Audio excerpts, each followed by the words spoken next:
C'est quoi, c'est quoi, c'est quoi, je savais, et ton bon amour. I remember.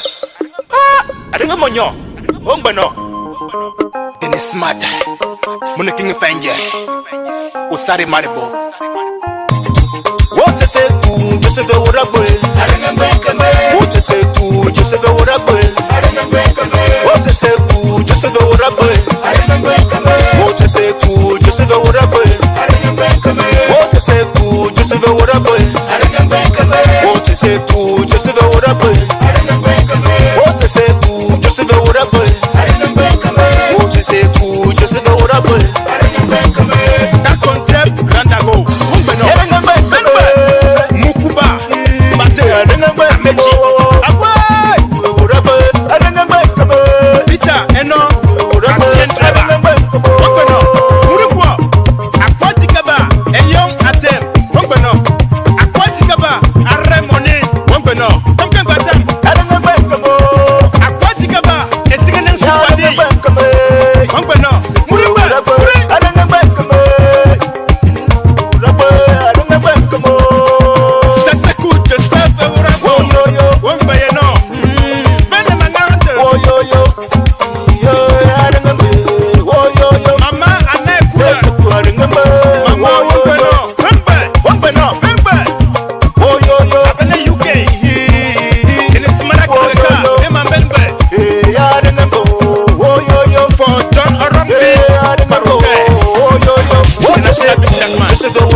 Send it.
seseku aboy wongo no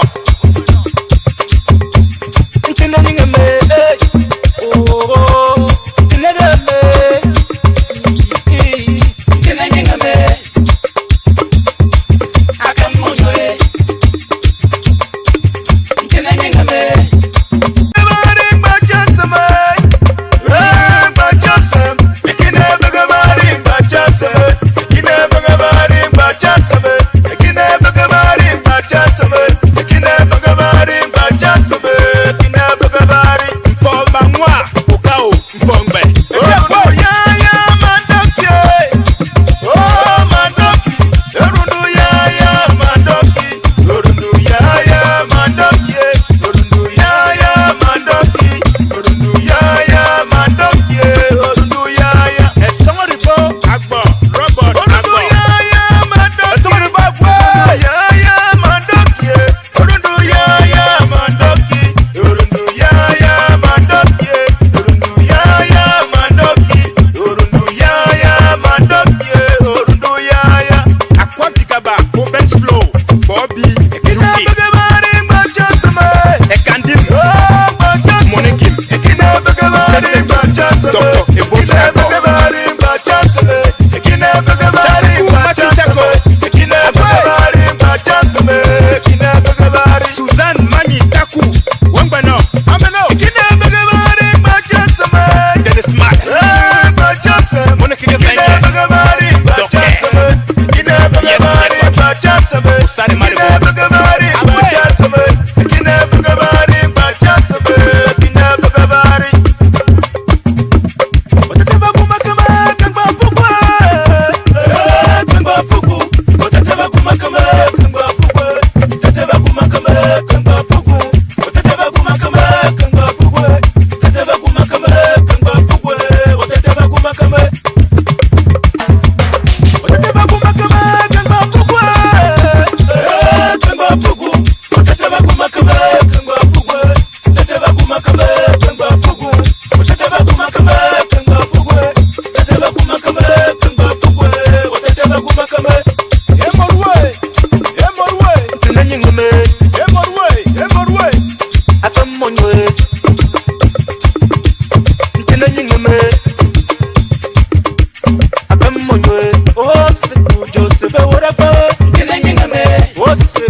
Seseku aboy wongwano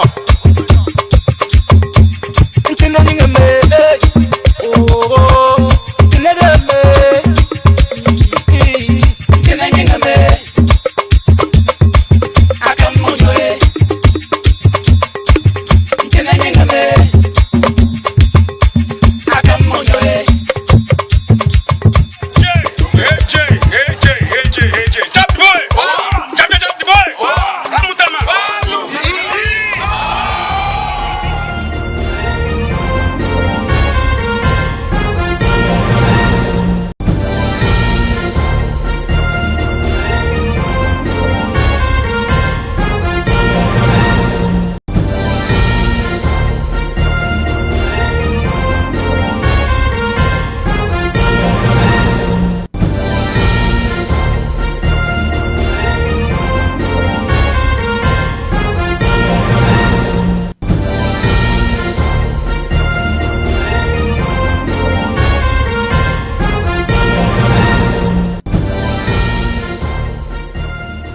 Hello, ladies and gentlemen. Good evening. Welcome to News Talk with yours truly, Chris Anu, as usual, coming to you from the great state of Texas. Precisely, Houston, Texas. As always, it's a privilege to come to you with what is going on in Africa and the Federal Republic of Amazonia in particular. Once more, good evening for those of you joining me from Europe, from the continent, Africa, from, of course, the Middle East, the USA, the North and the South, Canada included, of course, and the European Union, with the exclusion of the United Kingdom. Thank you for tuning in. Do me the favor as usual. Hit that share button. Hit that share button. If you are watching by way of social media, that is YouTube or Facebook, we are also streaming live on TikTok. So please, if you are on TikTok, go there, look for ABS Africa TV, or just search on it, ABS TV. We are streaming live on ABS. We are looking forward to getting on Twitter live also. But for those of you in Africa and Amazonia and Cameroon in particular, we changed the position where you used to receive ABS. ABS is no longer, I think it used to be channel 203 on satellite, back on ground zero. But right now you will have to rescan your decoder to locate ABS. I'm told that it is on channel 11. Channel 11, that is after you rescan your decoder, you will find ABS located on the same satellite, but this time on channel 11. Please, if you are watching ABS on the new position, let others know so that they can reconnect. Let them know to reconnect. Thank you for tuning in. This promises to be very, very exciting. A lot of stuff to talk about here. A lot of information to bring to you. So please, stay put. I will be right back.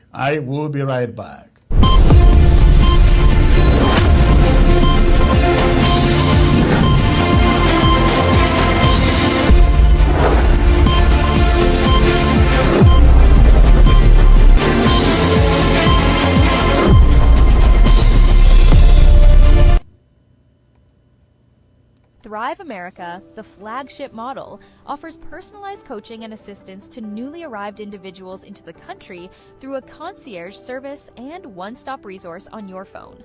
The app supports essential areas of integration, such as job search strategies, benefits applications, financial literacy, credit repair, legal guidance, and more. The platform aims to become the go-to resource as you navigate the complexities of settling into a new country.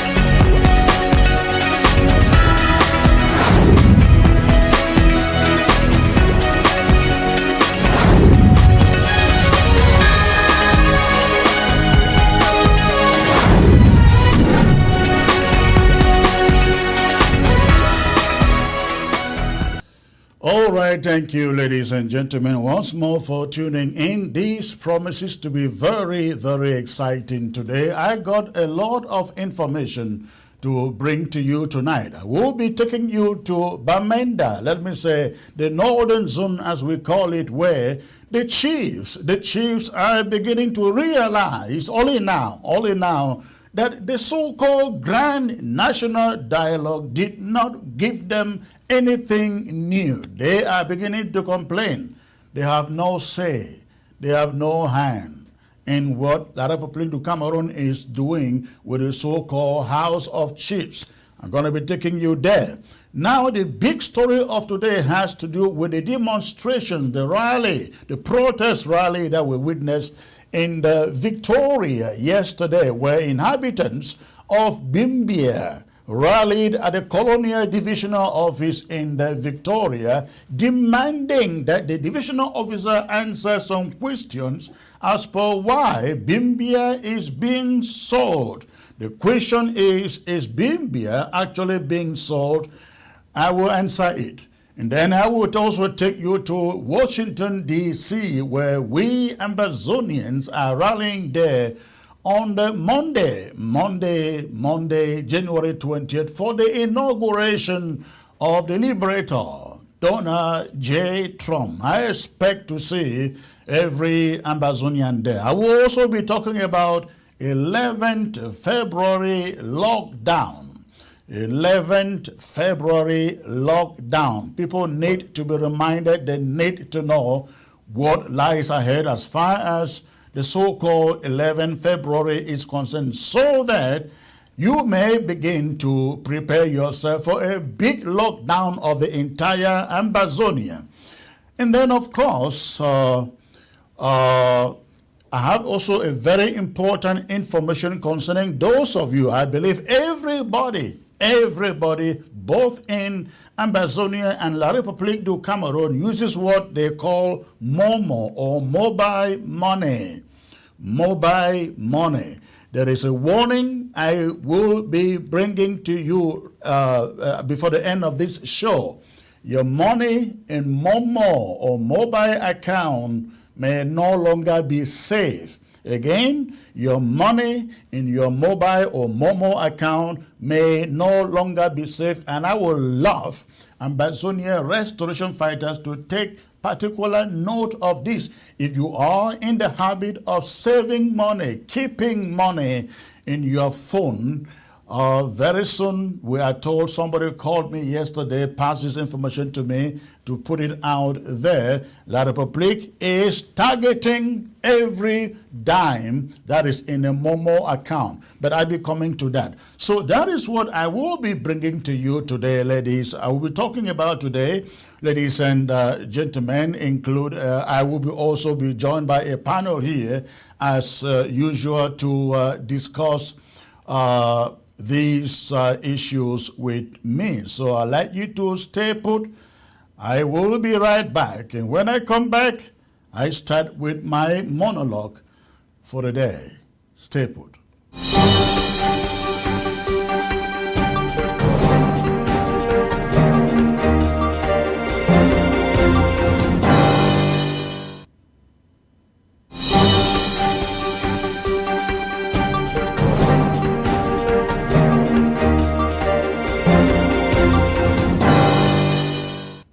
Help you reach your target audience like never before. Advertising on ABS, you'll benefit from our extensive reach and dedicated viewership.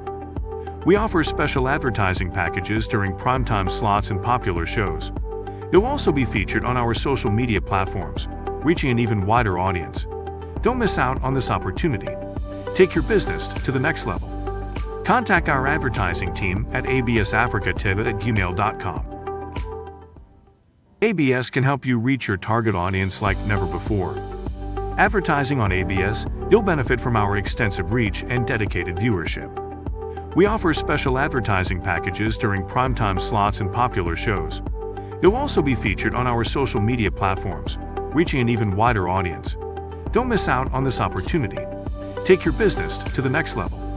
Contact our advertising team at absafricativ@gmail.com.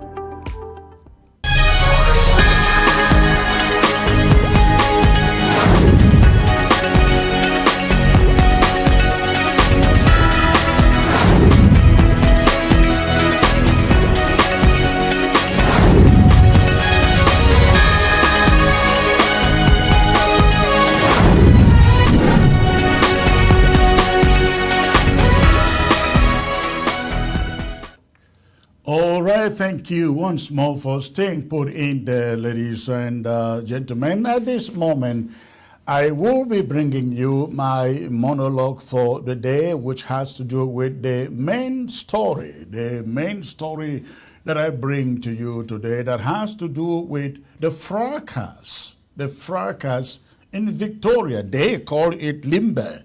We call it Victoria. Southern Cameroonians, they know it as Victoria. I'm talking about the fracas that took place in Victoria yesterday with inhabitants of Victoria, the city of Victoria, but more precisely, those of the communities surrounding the locality we call Bimbia. Bimbia taking to the streets yesterday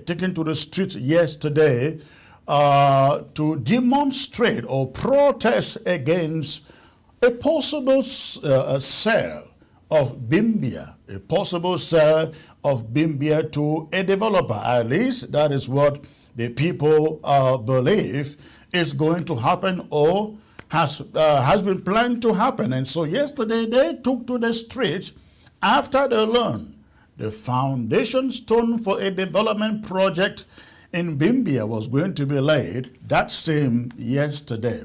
But this is my monologue on that subject. In the heart of southern Cameroon lies Bimbia, a village steeped in history as a former slave trade hub. This site, now designated as a UNESCO World Heritage Site, symbolizes not just the past, but also the future of cultural preservation and tourism potential. However, recent events surrounding a proposed development project have ignited tensions between local chiefs, the community, La République du Cameroon's officials, and a developer, highlighting the pressing need for transparency and education in project execution. On January 14, that was yesterday, local chiefs rallied their community for a protest at the SDO's office in Victoria, demanding answers regarding the government's stealthy approach to the project. Questions arose concerning the lack of communication with the natural custodians of the land, referring to the chiefs, about the project's nature, its benefit to the community, and why it was not awarded to a local developer. In a country where officials often operate with a sense of impunity, the SDO's dismissive response only fueled suspicions of foul play, leaving the community feeling unheard and marginalized. The history of land dispossession in Cameroon, where government officials have previously sold communal lands to private interests, compounds these fears.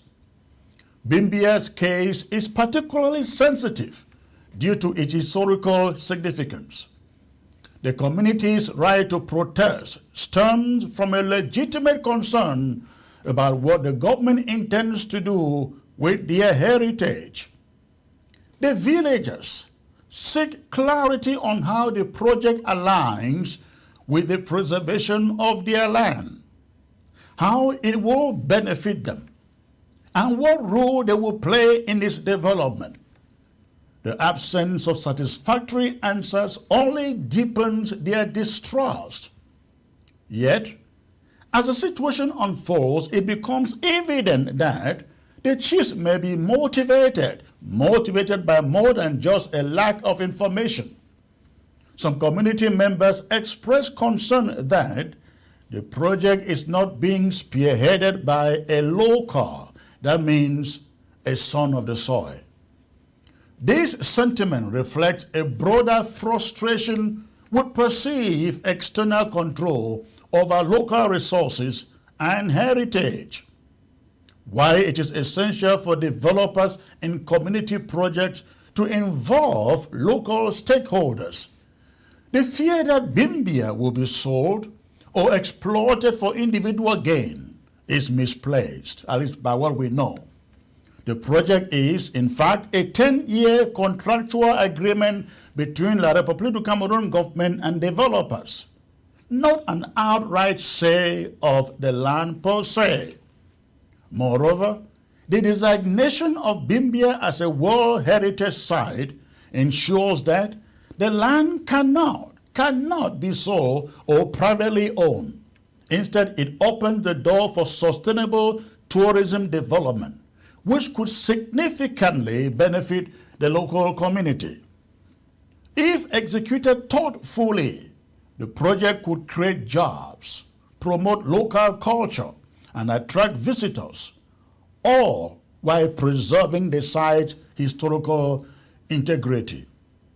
However, for these benefits to materialize, the developers must prioritize education and engagement with the community, A transparent dialogue is crucial in addressing the fears and concerns of local residents. This means not only informing them about the project's details, but also involving them in the planning and development process. By fostering a collaborative environment, the authorities and developers can build trust and mitigate fears that often accompany such initiatives. The Bimbia situation underlines the need, ladies and gentlemen, the need for authorities and developers, accountability and transparency in projects affecting local communities. The fears surrounding the development project in Bimbia are valid. They can be alleviated through proper communication and education. Bimbia offers a unique opportunity to balance historical preservation with modern development, allowing the community to thrive while safeguarding its rich heritage.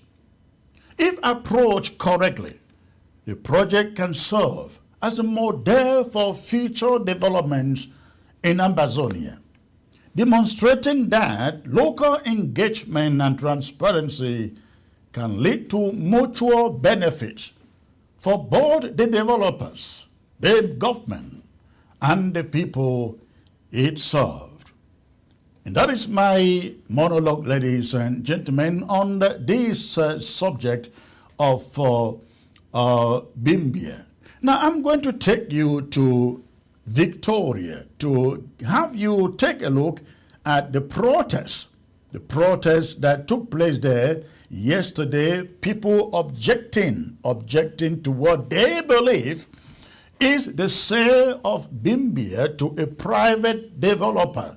In other words, people took to the streets in the belief that the government of La République du Cameroon was selfishly selling their community lands to an individual to develop it for his own purpose, for his own business.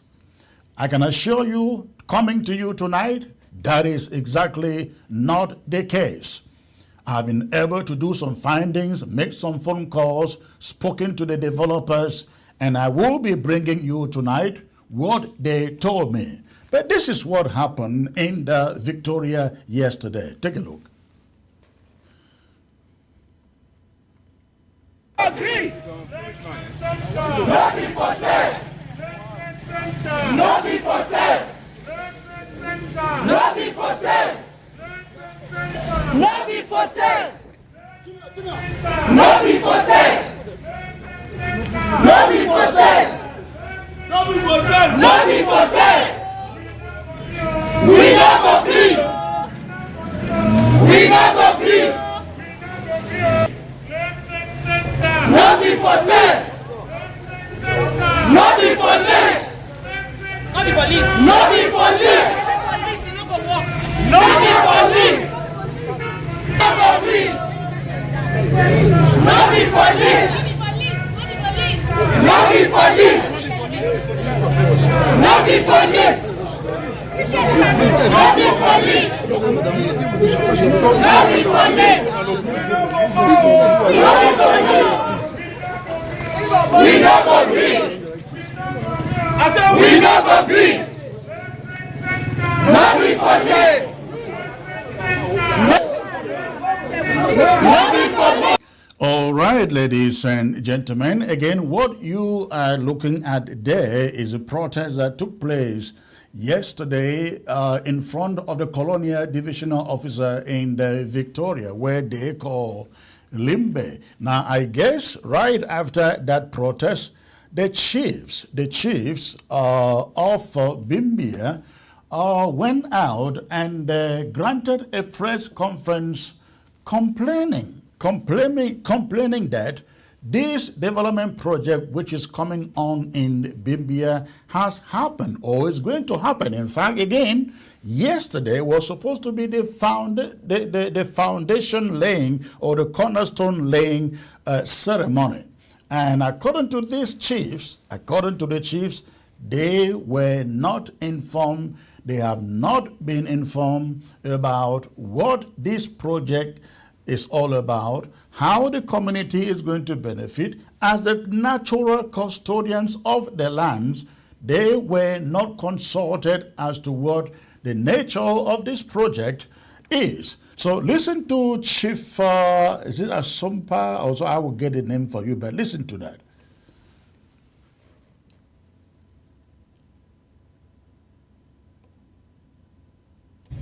I am here sitting as Chief of Ikolo, the owner of that place, who gave the place to the council. I am not aware that the Minister of Arts and Culture is coming here to sign a memorandum of understanding with a man who is a businessman in Limbe, a non-native of Bimbia, a non-native of Fako, a non-native of the Southwest, as though we don't have people here. Even if they were to do a thing like that, we have a procedure in the council. There's a tenders board in the council. There is a tenders board in the council. If the government, who are preaching decentralization, want to do something in the area, they should push that to the council to advertise so that people can tender, but not for a single individual to go on the ground and they keep it amongst themselves, and then only to come out with letters from Yaoundé to the governor, confidential, that the minister is coming to Limbe to sign a memorandum of understanding with a businessman and to lay a foundation stone of what was in the area. The Bimbia people are not aware. The chief of the place, who I am not aware. The chiefs of Bimbia, we are not aware. The Fako people who own that place, we are not aware. Southwest, we are not aware. What is that?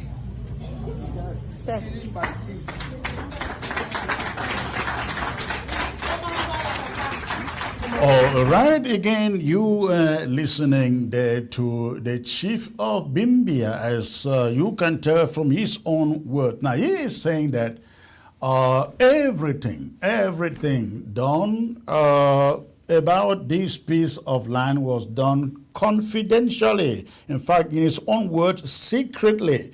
The document that went out indicated that it was a secret, confidential document advertising the laying of the foundation stone for the project that they want to build there.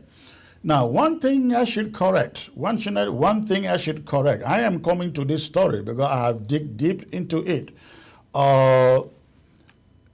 One of the problems, the major problems, I believe, is not that these chiefs did not know anything. They knew about it. Now, he complains about the absence of the rule of the tender board for Victoria. I have been told the bid for this project has been out for quite a long time. Nobody else, there were only two bidders. I learned one was disqualified, and then the current developer, I guess, won the contract. Now, I would like you to understand that we are still digging deep into this, and we will get to the bottom of it. I would like to see the contract between the government of La République du Cameroon that is granting the developers the right to do this. I would like to see the contract, and if the developers are transparent, we're not covering anything here, and I actually think that in my own judgment, I actually think that what they are trying to do is a great idea. They build a park, a development infrastructure where tourists, visitors can come from abroad, visit Bimbia, leave money there, spend money there, and that project probably will take better streets and better roads into Bimbia. It will pour in tourists from across the globe to come to Bimbia to see where human beings were sold for slavery. So I think it is an important project and a critical project. However, we would like to know the transparency of it from between the developers and La République du Cameroon authorities who are giving them the right to do to develop the project. We would like to know, and I will ask for it. So that is what the chief says, that they were not consulted, none of the son of the soils, none from FACO, none from the Southwest. So their problem is that development is going to somebody who isn't from the soil. And that is not even the case, as I was told. The developer of this project may have come from the northern zone. He may have come origin and have his ancestry from the northern zone. But he was born and bred and schooled in Victoria. But that is not even the case. Ladies and gentlemen, in developed societies, people leave different countries to go and invest in different countries for as long as they know they will make money. What is wrong about that? When they develop your town, your city, your community, they're not carrying the project back to their village or township. It stays with you. It stays with you. So what is your problem? And by the way, we are talking about Amazonians here. These chiefs have not stood up for all the years that La République du Cameroon has conquered FACO. Sonora is owned by La République du Cameroon, and the people who work there are francophones. And these dumb chiefs, ladies and gentlemen, have never stood up a day to protest La République du Cameroon.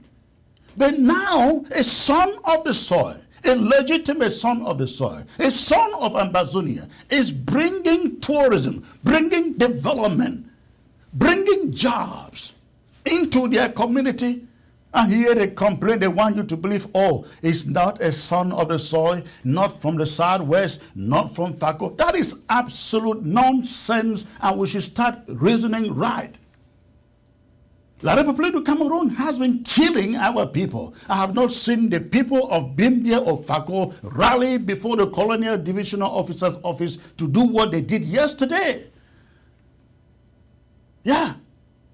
This is the divide and rule tactic, the selfishness that kills Amazonia, Southern Cameroon for all these years. Well, I will get there, but let's listen again to this other audio message, still from, I think it was a press interview granted by the chiefs. You listen to it.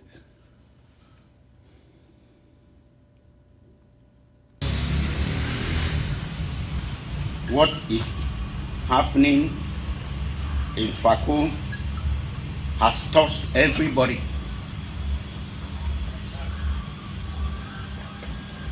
FACO has been a place that people take for granted, and it is we that have given the people to take us that way. If we were reacting like this before, I think things would not have been the way they are. I think that is a statement of fact. That is a statement of fact. If you were reacting like this before, Chief somewhere, is it somewhere a Pupa or a Kume or something like that? If you and your people were reacting like this before, you would have had a deep sea port in Victoria. You would not have the headquarters of CDC in Douala or Yaoundé. You would have Sonora refining oil inside Victoria. But you sit there dumb and I don't know how to put it. And La République has taken everything away. I was shocked, ladies and gentlemen, looking at a little footage of Sonora City. And I discovered that inside Victoria, inside Sonora, there is a church there. There is a church there. That church is built only for Francophones. Listen to me. That church, I saw it. It is there. That church is built only for Francophones. The church is inside Sonora quarters. Inside Sonora quarters, you have schools which are built only for Francophones. Only for Francophones. English students are not allowed. They cannot be admitted in that school. And that is in Bimbia, you call it, or Victoria. And yes, this chief is right. If they were protesting before, as they did yesterday in front of the colonial office, maybe we wouldn't be talking about Victoria taken over by Francophones by La République du Cameroon. But they won't do it. They won't do it. They won't protest it because I guess I wouldn't be surprised. I won't be surprised if these chiefs are complaining now because the developer has not come and put an envelope into their hands. Watch it tomorrow. When the developer, all La République du Cameroon government goes out there, put envelopes, and that envelope may be as nothing as 50,000 francs, their mouths will be shut. Their mouths will be shut. I mean, anything as little as the crumbs falling from the table. They won't be here saying this. They won't be saying this. They're only saying this because nobody has rubbed their mouths with oil, as they put it there. Now listen to him. But what I would say is that it is never too late. We have started and it should continue.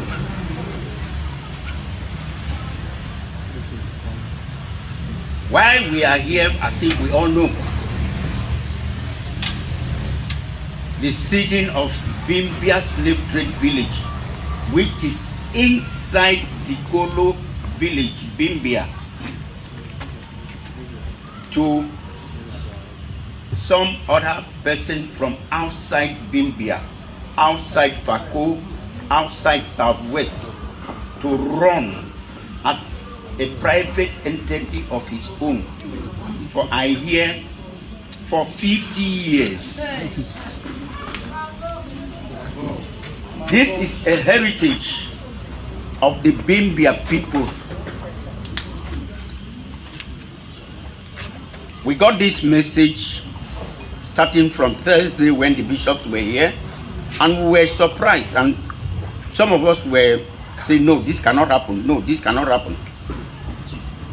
But subsequently, the news came out to be true. I am here, I'm the chief of the village where that slave trade is located.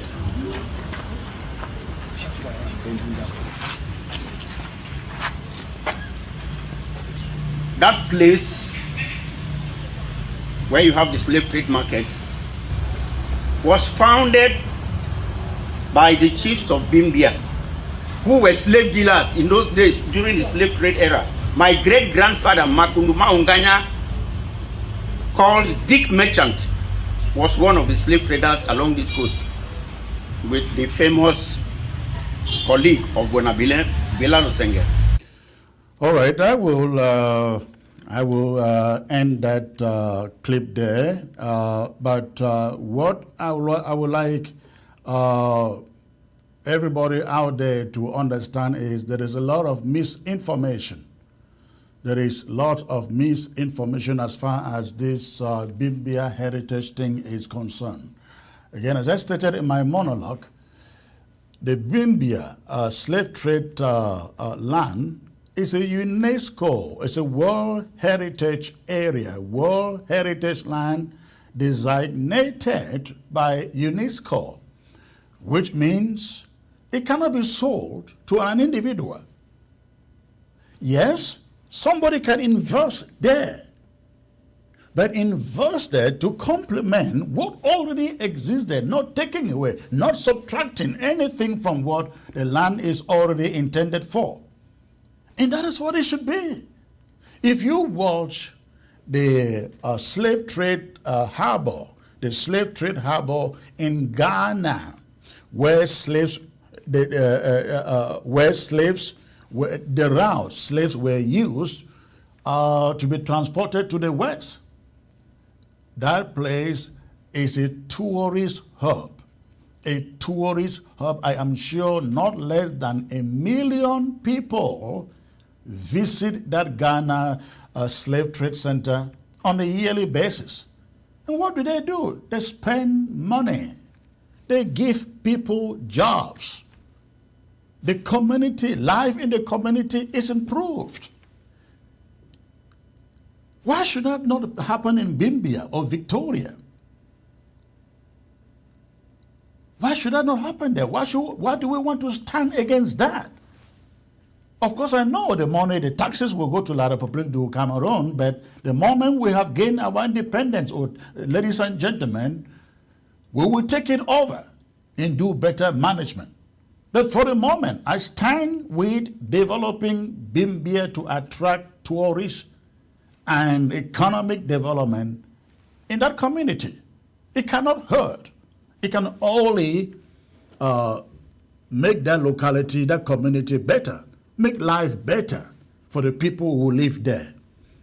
So I really don't think that the chiefs are worried about what is coming there, or maybe for lack of education and collaboration, which I blame the developers for, because you don't plan a project for, I believe this thing has been in the pipeline for at least a year. How do you plan if you are a developer and you plan it to go and dig people's soil, and for a year or so, you don't get them involved until the day you are going to lay the foundation stone? It is wrong. And the unfortunate thing is, many of these developers, they live in the West. They know how things work. They know what community means. And yet they go there, they just follow the same rules, the same way of doing things like the colonial government does. But ladies and gentlemen, I spoke to the manager. I spoke to the manager of that site. But before I get to what the manager has to say, I'd like you to listen to what the developer, his name is Eric Iguacho. Eric Iguacho is the developer of that land. The people were protesting against, of course, with the government of La République du Cameroon. Listen to him, please. Listen to him.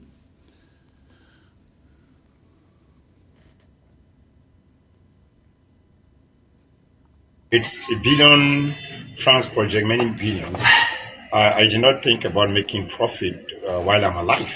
That's the fact. So the Bimbia slave trade village is something I'm passionate about, because my vision is that everybody will benefit from it. Community will benefit from it. Bimbia will benefit from it. The country will benefit from it. So I'm just led by my spirit to do those things. And I think there's a divine intervention in my life. When I carry these things, sometimes you see the results way after.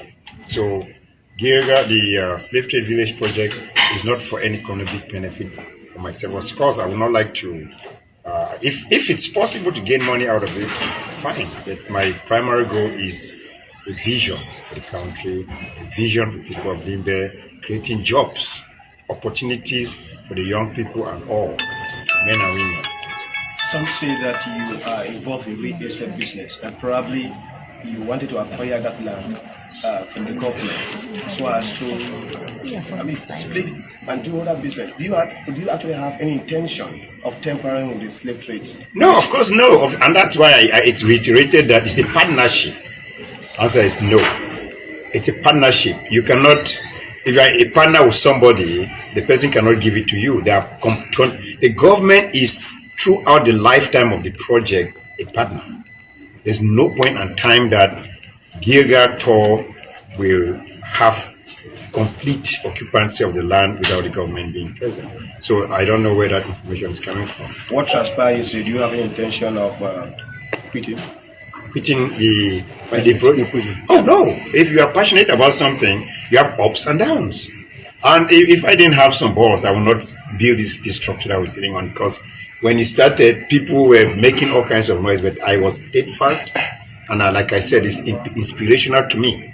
I think if there's something in my spirit that I have to do, I will do everything to have it accomplished. And of course, a project like this, you cannot do it without a community. You cannot do it without traditional rulers. You cannot do it without all of you, media. There are people who will take the message to the world. So all of it's in partnership with all of us, as a matter of fact. So I will continue and I will do it. It's not a fight. It's not a fight, but we have to come together. Everybody will be on the same table. We take this thing forward. Yeah, Mr. CEO, some of the concerns raised by the chiefs and some of the indigenes, they say they were not aware of this project. Yeah, what do you say to that? Yes, sorry. Some of them were not aware. We did not have the way it happened, the time frame that we had. We had barely 5 days. Like I would tell you, the memorandum was signed by the minister. This occasion, not the memorandum, this occasion was sanctioned by the minister on Thursday, just maybe like 5 days ago. And we also had to engage in all the preparations and stuff. And we had been planning to meet with the chiefs on sometimes on Saturday and Sunday, and this thing just went out of control. So we are sorry that they did not get informed on time. Mr. CEO, what assurance are you giving to the Bimbia 3 community so that they are part and parcel of your vision? Oh, you cannot work without them. Cannot work without it. It's for them, it's for the Limbe, it's for the country. So I can assure them that we have actually been using the workers of the community of Bimbia to clear the roads, to just at the interim. We have employed some of them to do the work. Last time on Friday, we had 20 youths from Bimbia who went there and cleared the roads in preparation for the ministers coming. I paid them. That's money in their pocket. So they should rest assured that my priority is to first engage the people of Bimbia, then the people of Limbe, then people from outside. So it's everybody will benefit from the project. And they being the people of the soil, they are the ones who would know how to welcome the visitors when they come in. Because Slave Trade Village is going to be a touristic magnet in Africa and the world. When these people come in, it will be the people of Bimbia who will receive them, get engaged in them in relationships, and both personal relationships, social relationships, and even business relationships. I just wish and hope that we do all these things with integrity. The next intervention should be done. All right.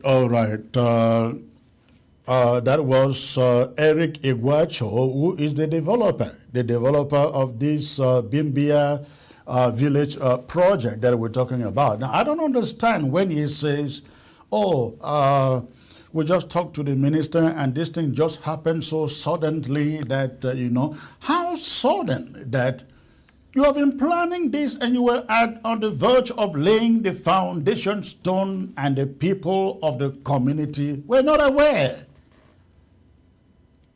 How is that possible if you were not hiding anything, irrespective of the good intentions you may have? That is a problem. And that is why we continue to say our people have learned so much from the bad governance that exists in that country. They just do things the same in spite of how many years they have lived in the West. They just go back and do things the same way. But let me come to you with a conversation that I had today with Kongso Siri. Kongso Siri is the project manager. He is the project manager of this Bimbia development project. I spoke with him extensively this morning, asking him questions as to what this project is all about. And this is what he had to say. Oh. So. Okay. I am actually a lecturer of tourism. Interesting. Okay. I've been teaching in Bimbia from 2010 till 2021. Uh-huh. And I am now a part-time lecturer in the University of Buea, Department of Tourism and Hotel Management. And so I manage Eric's structure, the Gilgal Tower. Okay. So I am a member of the African Tourism Board. So with Mr. Fawzul Mohamed of Senegal, Okay. who is a Senegalese who is standing in.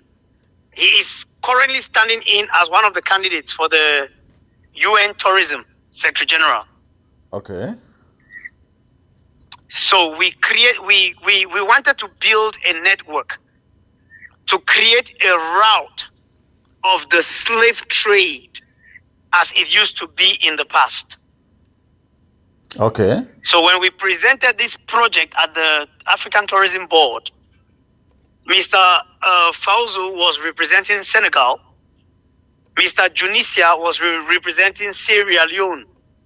Uh-huh. Because that's the network we wanted to build. Yeah. To relieve the route of the slave trade.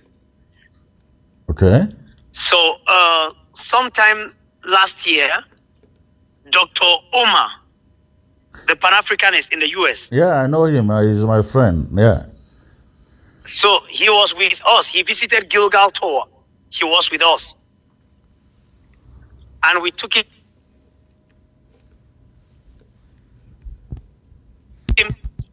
to Bimbia. That is when this vision was born. Okay.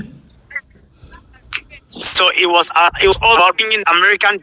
It was all about to develop this place that has been abandoned for decades. Uh-huh. And Omar said he was going to be a voice for this to be done. And because of the investment that Eric had done in Limbe, building that tower, a lot of the guys of the American diaspora were like, all right, we can, if this guy could have the courage to do this kind of a thing in Limbe, then we can stand behind him to be able to realize a lot more. Okay. And so Omar said he was going to push it out in a Pan-Africanist way to get this done. So I picked it up and presented it at the African Tourism Board so that it could be something that would encompass the entire, like, outstanding. Because we know a lot of people go to Senegal, they go to Benin, they go to Ghana, they go to Sierra Leone. But Cameroon has never benefited from that because we have never developed Bimbia. Uh-huh. And that is how this vision was created. So the Minister of Tourism. So if this had been going on for this long, this planification and so on, how come the villagers and the chiefs, they were only informed upon receiving invitations for the laying of the foundation stone a few days ago? No, Mr. Chris Anu, that is very untrue. Now there is Bimbia. Okay. Eric being a Northwesterner, born and bred in the Southwest, that is a child of the CDC peasant. He was born in the CDC plantations. That is how he grew up. That is how he lived until he went to the US. Okay. So the only place Eric knows as home is Ekona and Limbe.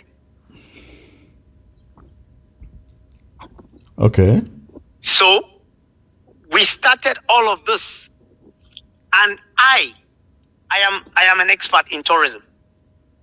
So I followed due diligence and procedures because we went to the Ministry of Tourism, did all what we had to do at the Ministry of Tourism, At that time, the Ministry of Tourism had launched a tender for the management of touristic sites in Cameroon.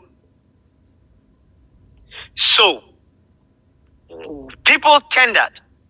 But since as the Ministry of Arts and Culture was pushing Bimbia into the UNESCO Heritage Site, and that had received acceptance for the procedure to go along, tourism had to back out for arts and culture to push on. Okay. That is how we moved from tourism back to arts and culture. UNESCO gave its guidelines. And so Gilgal Tours came in to go along with the UNESCO guidelines and develop the site as per the requirements that UNESCO had set. So the Ministry of Arts and Culture was simply looking for a partner that could do that so that the UNESCO heritage site should be established. Okay. So we took advantage of Omar's presence to be able to get the American diaspora to be interested in the project. But don't you think that, I mean, you understand the way our culture works over there? The traditional leaders are said to be the custodian of the lands. They live on the land of their ancestors, irrespective of the fact that the government has taken over the lands for touristic purposes. Didn't you feel the need to say, hey, we need to consult these chiefs in the locality and the community at large so we do not surprise them with this project? Mr. Chris Adano. Yeah. Emphatically, yes. You cannot do anything.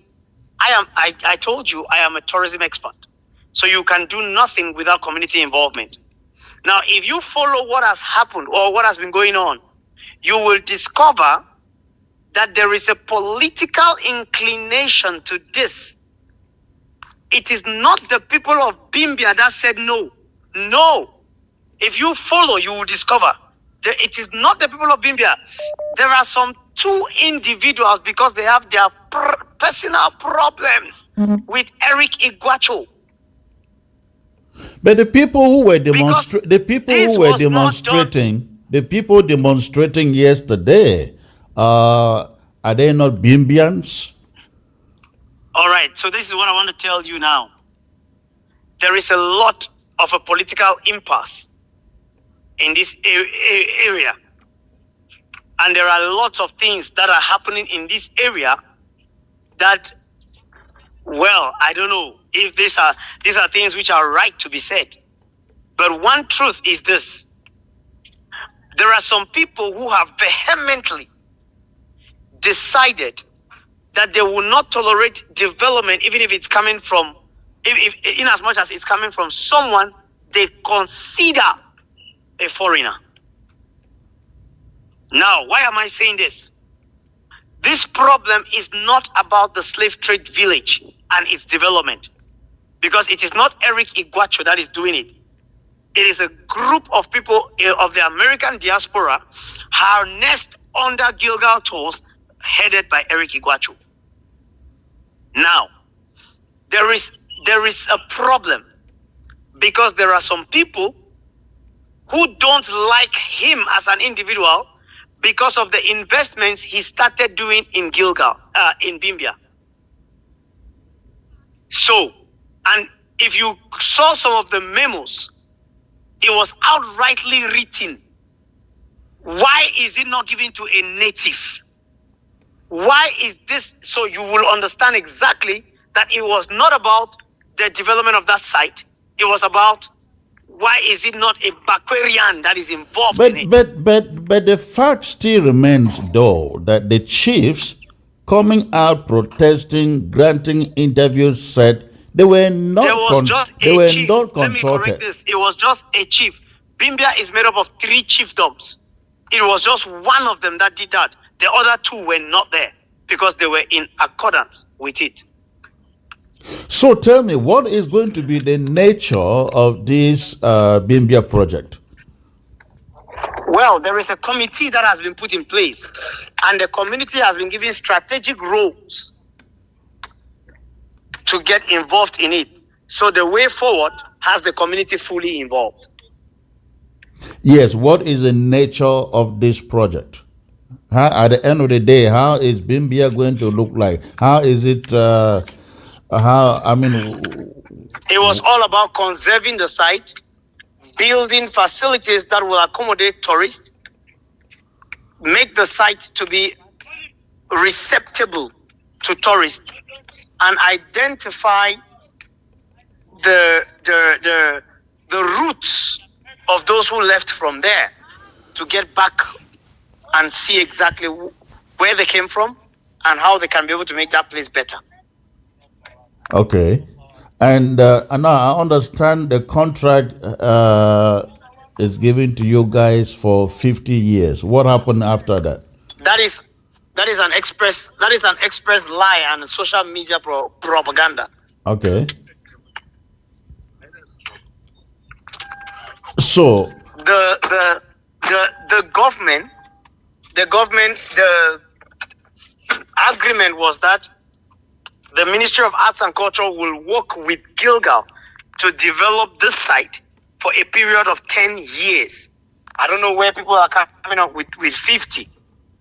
I don't know where that is coming from. Yeah, it was a period of 10 years. Okay. And the realization phase of this project has 3 years and 7 months in the 10 years. When you say realization fee, you mean the cost of the realizing the cost? The realization phase, not phase. Oh, okay, phase. Okay. Because to fully realize what was intended is going to take 3 years. And then the test operational phase will be 6 months. And so on the 7th month, that is when the others get involved and they're like, okay, this is it. So everybody comes in and we see that this is operational. Okay. So when you say the contract is not for 50 years, you talk about 10 years, the concerns of the community there is you are coming to take their land to do your business.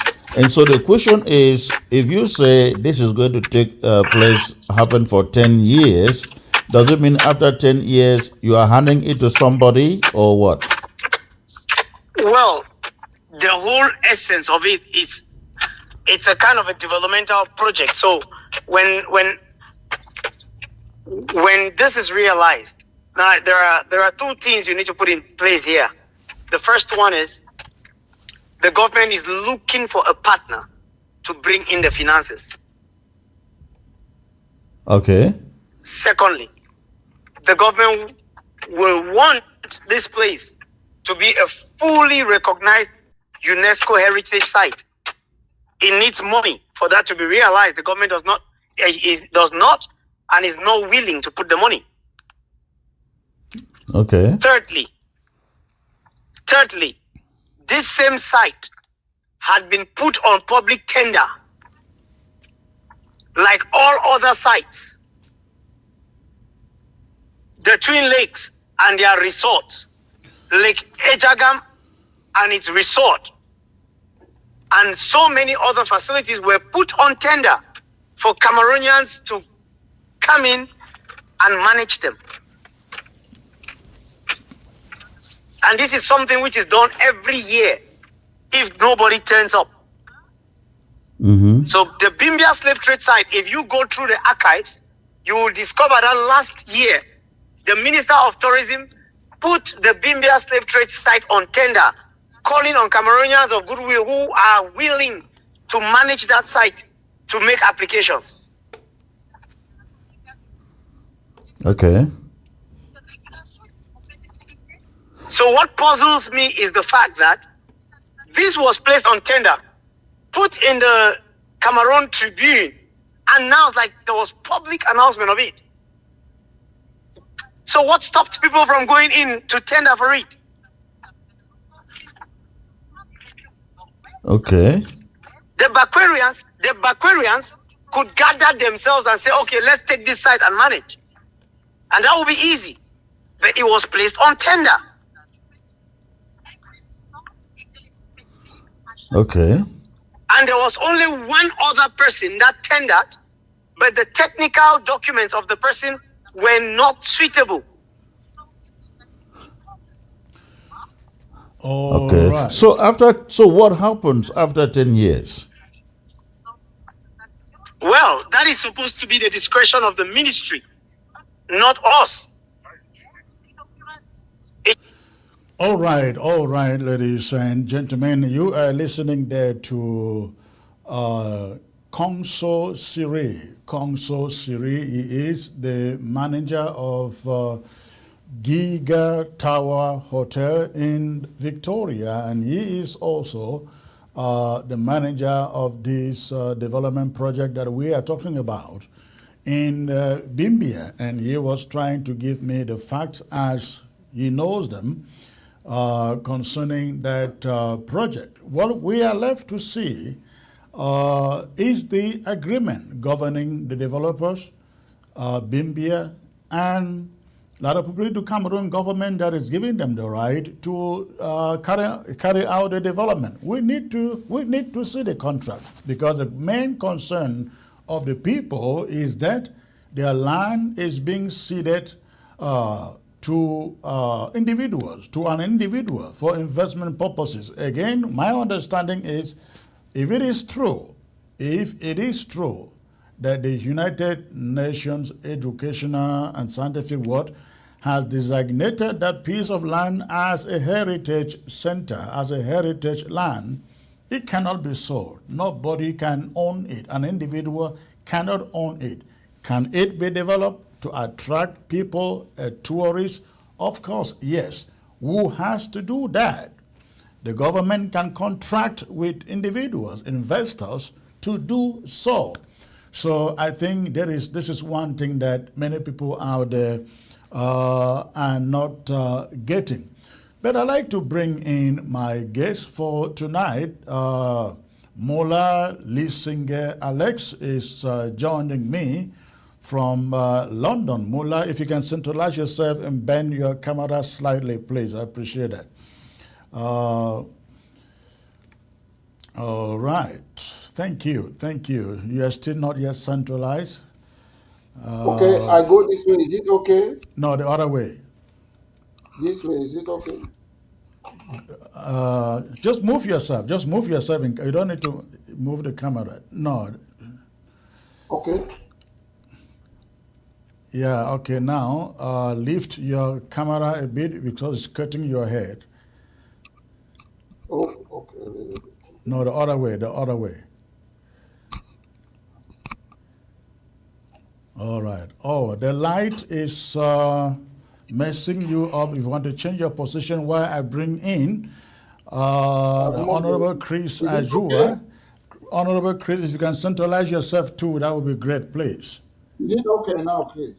Yes, that looks good. So your camera is kind of blurred there, but it's a pleasure to have you. You have been sitting there for so long, listening to all these clips, and I wanted to have you on this show because you are the son of the soil, the people that the chiefs are looking for to go invest in Bimbia. Why didn't you go tender a bid for a development in Bimbia, Mola Lissinger? Well, Chris, I'll start by saying I've listened to you, and it saddens me that a lot of people are misinterpreting certain things. You call it facts. It's not facts. Listen, At the end of the day, I want to start by congratulating the local people who stood up for what they were standing for. It's very important.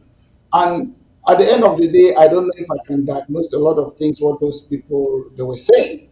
First, I will tell you, the Bimbia village have not been designated as a UNESCO site. It has not been. Okay, great So point you are making there. then the next point is, I will tell you, I don't know if you have looked in case UNESCO have to designate a place as a World Heritage. If they have to do it, all what you're talking about, these people that were talking, they will have no right to do that. I will tell you why.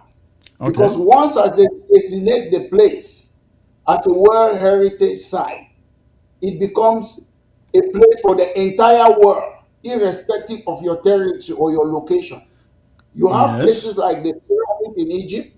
You have places like the Victoria Fort in Zimbabwe and Zambia.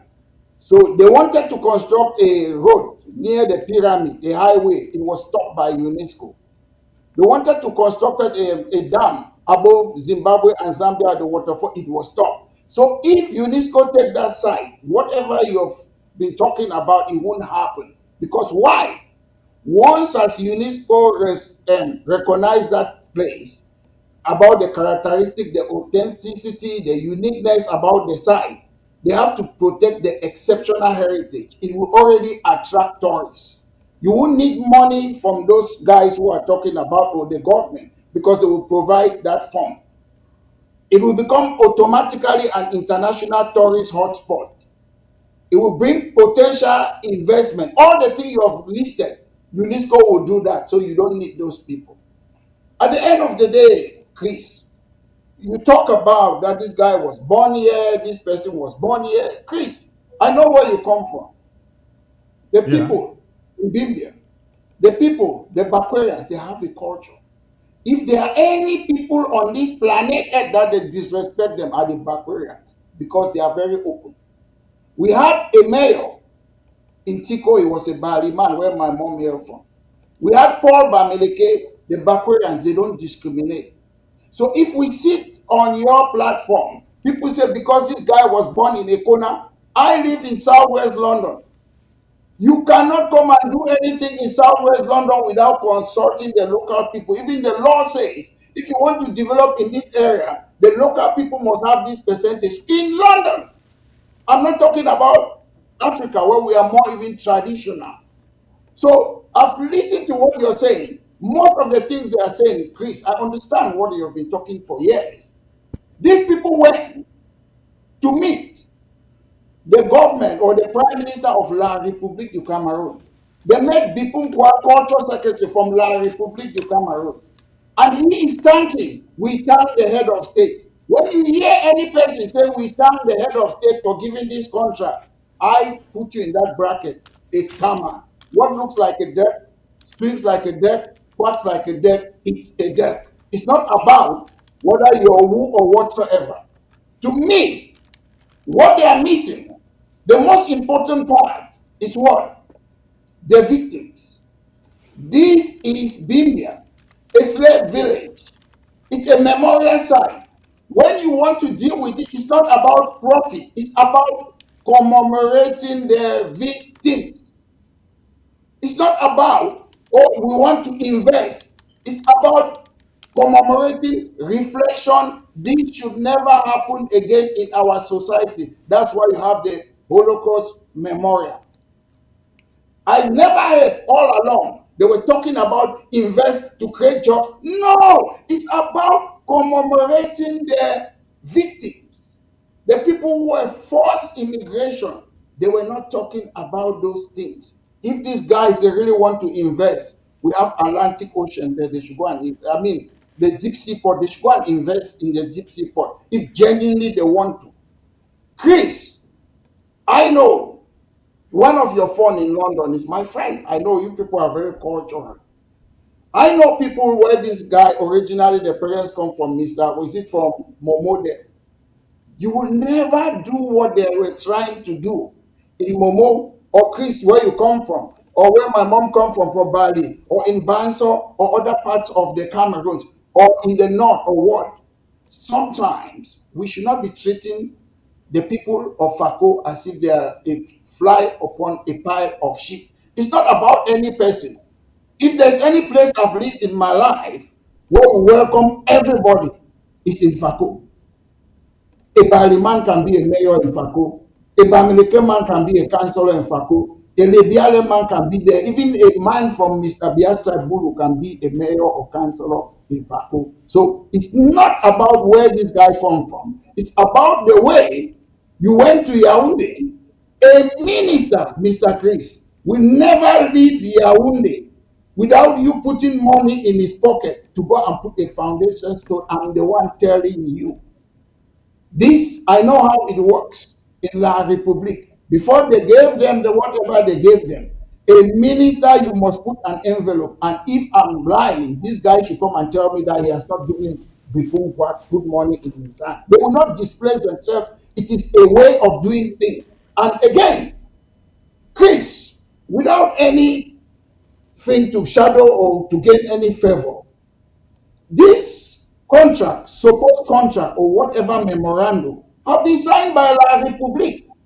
If we, some people, were not able to allow CDC to operate, why should you allow a contract that have been a memorandum signed by La Republique to come and operate in British Cameroon? So that's something which I don't understand. At the end of the day, whatever Bipungwa does, whatever Mr. Bia wants, or Prime Minister Diogute, my lecturer, it will not work. The people of Bimbia will decide. It's a fact. Nobody will force us. It's a sacrilege. It's our land. It's our village. We don't need investment there. If you want to do any investment, go to Victoria Deep Sea Port. Go there and construct it. You make money there. That is a site to commemorate the victims. It could be a place so that we will never encourage people to make forced labor. Today we have what we call in England modern day slavery. We have it in England. They talk about it. What is modern day slavery? People go and do house help in the Cameroons today. They don't pay them. That's modern day slavery. We should be encouraging that side of Bimbia to say we don't want slavery anymore. People go and work in the government of the Cameroons. They say work for 1 year for free. They will give you matrico. At the end of the day, they don't give them job. That's modern day slavery. The Bimbia village should be a reflection to say no more slavery. We should be thinking about the victim. We might have a memorial there. We might have a museum there. We might encourage people to come and reflect and educate them that never again are our people, our brothers, our sisters, our mothers, they will never be forced again to be slaves. That's what we should be thinking about. It should be a charitable organization. It should not be whether you want to come and invest. There are so many places in the Cameroon. If somebody wants to invest, let him go and invest there. We prefer that Bimbia village, that bush. Let's reflect. Let's leave it the way it is. Because if we start bringing people to invest, the next time they will sell Mount Fako, they are going to sell Atlantic Ocean. They will sell Botanical Garden. And one day they will sell Metro Mola Already Development. Well, I kind of hear you there. I think what we need to find out, is exactly the question the allegation you've made. We need to find out if Bimbia has officially been designated as a World Heritage. It hasn't been. A World Heritage piece of property. And then we also need to find out if that official designation is not there, how did the developers get their contract to work on that piece of land? How did they get, because everything is under the cover of World Heritage, tourism, which I really don't have a problem. But I think if the developers are honest, they will make those documentation public so that people can see and know that they are working with genuine intentions. However, let me get back to the point you have made about where people were born. This guy, I'm told, Eric Iwacho, I understand he was born and bred in Victoria, the son of CDC workers. But put that aside, Mola. I come from Lebialem. If I choose to go to Victoria or Boya or Kumba or Bamenda, buy a piece of land, develop it, maybe put some business on it, and it brings development or employment to the local community. What is wrong about that? Why must I be a son of the soil There is nothing to be wrong able to do about that? that. There are so many people there in maybe Fako or other parts who have businesses there. There is nothing wrong about that. We are speaking the same here. But the point is, this is a slave village. It is attached to sentiment. It is attached to customer issue. You know, some people say they go and throw traditional rights or whatsoever. I'm saying, if these guys, they really want to invest and make money in public-private partnership, let them go and develop the deep sea port. We should stop these things with But what commerce. is wrong? What is wrong about them developing the slave village, making it more touristic, attractive? I mean, you live in London. You have parks in London which are specially developed for tourists. People fly to London just to see the King's Guard, just to see I've told you Buckingham already. Palace and all of I've that. told you what is wrong with it. You don't need anybody to develop it. Once as we have spoken to a couple of local people, once as UNESCO recognize that place, they will do all those things. They will sign a treaty with the government. I don't trust Bipum Kwat to sign those things. I don't trust the government of La République du Cameroon. It's all about 40% making their money. I've read, I've understood the laws and how UNESCO recognizes a World Heritage Site. They haven't. I'm telling you authoritatively, they haven't done so. If they do that, you will not be allowed. They will not allow people like I don't know, the so-called developer. They will not step foot there. I follow it. Go and read it. They tell you about the laws. They will sign a treaty with the government. You will not be able to bring certain development like the one you're talking about once as UNESCO take over that place. There will be an international tourist spot automatically if they are talking about tourism. They will have to respect the characteristic authenticity and uniqueness about the place, the exceptional heritage, all those things. They will look at it to commemorate more. The most important part about it is about the victim, not about investment. What is this guy going to invest? Before you want to invest, let him put in. How much is he putting there? We don't know the amount. The fund that UNESCO provides, I'm sure he cannot match up that fund. And they have to sign international treaty. Whoever comes after, whatever government, they cannot change certain things. So there are a lot of things which he's talking about. The UNESCO World Heritage Site already cover everything. They don't need that money. I understand he was born in Ghana, he was born everywhere. That's not the point. I can be born somewhere, but I will go where my parents have come from. Where he comes from, I don't know whether it's Metamogamo. They need that money more there than in Bimbia. That is where you and that is exactly where you and I disagree because I said they need the money more. if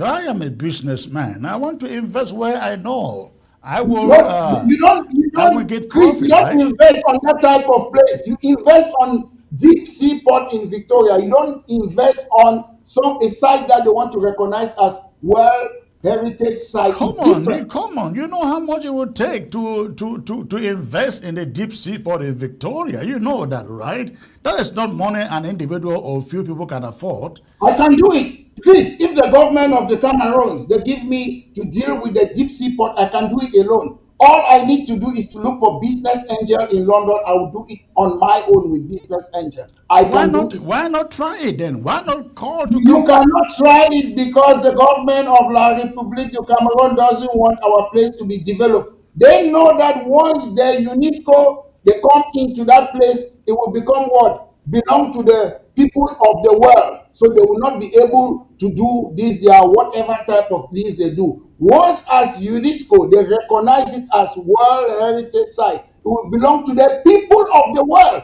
everybody in the universe, irrespective of your territory or your location. They don't want that to happen. So they want to look for their own people and put it and destroy that land.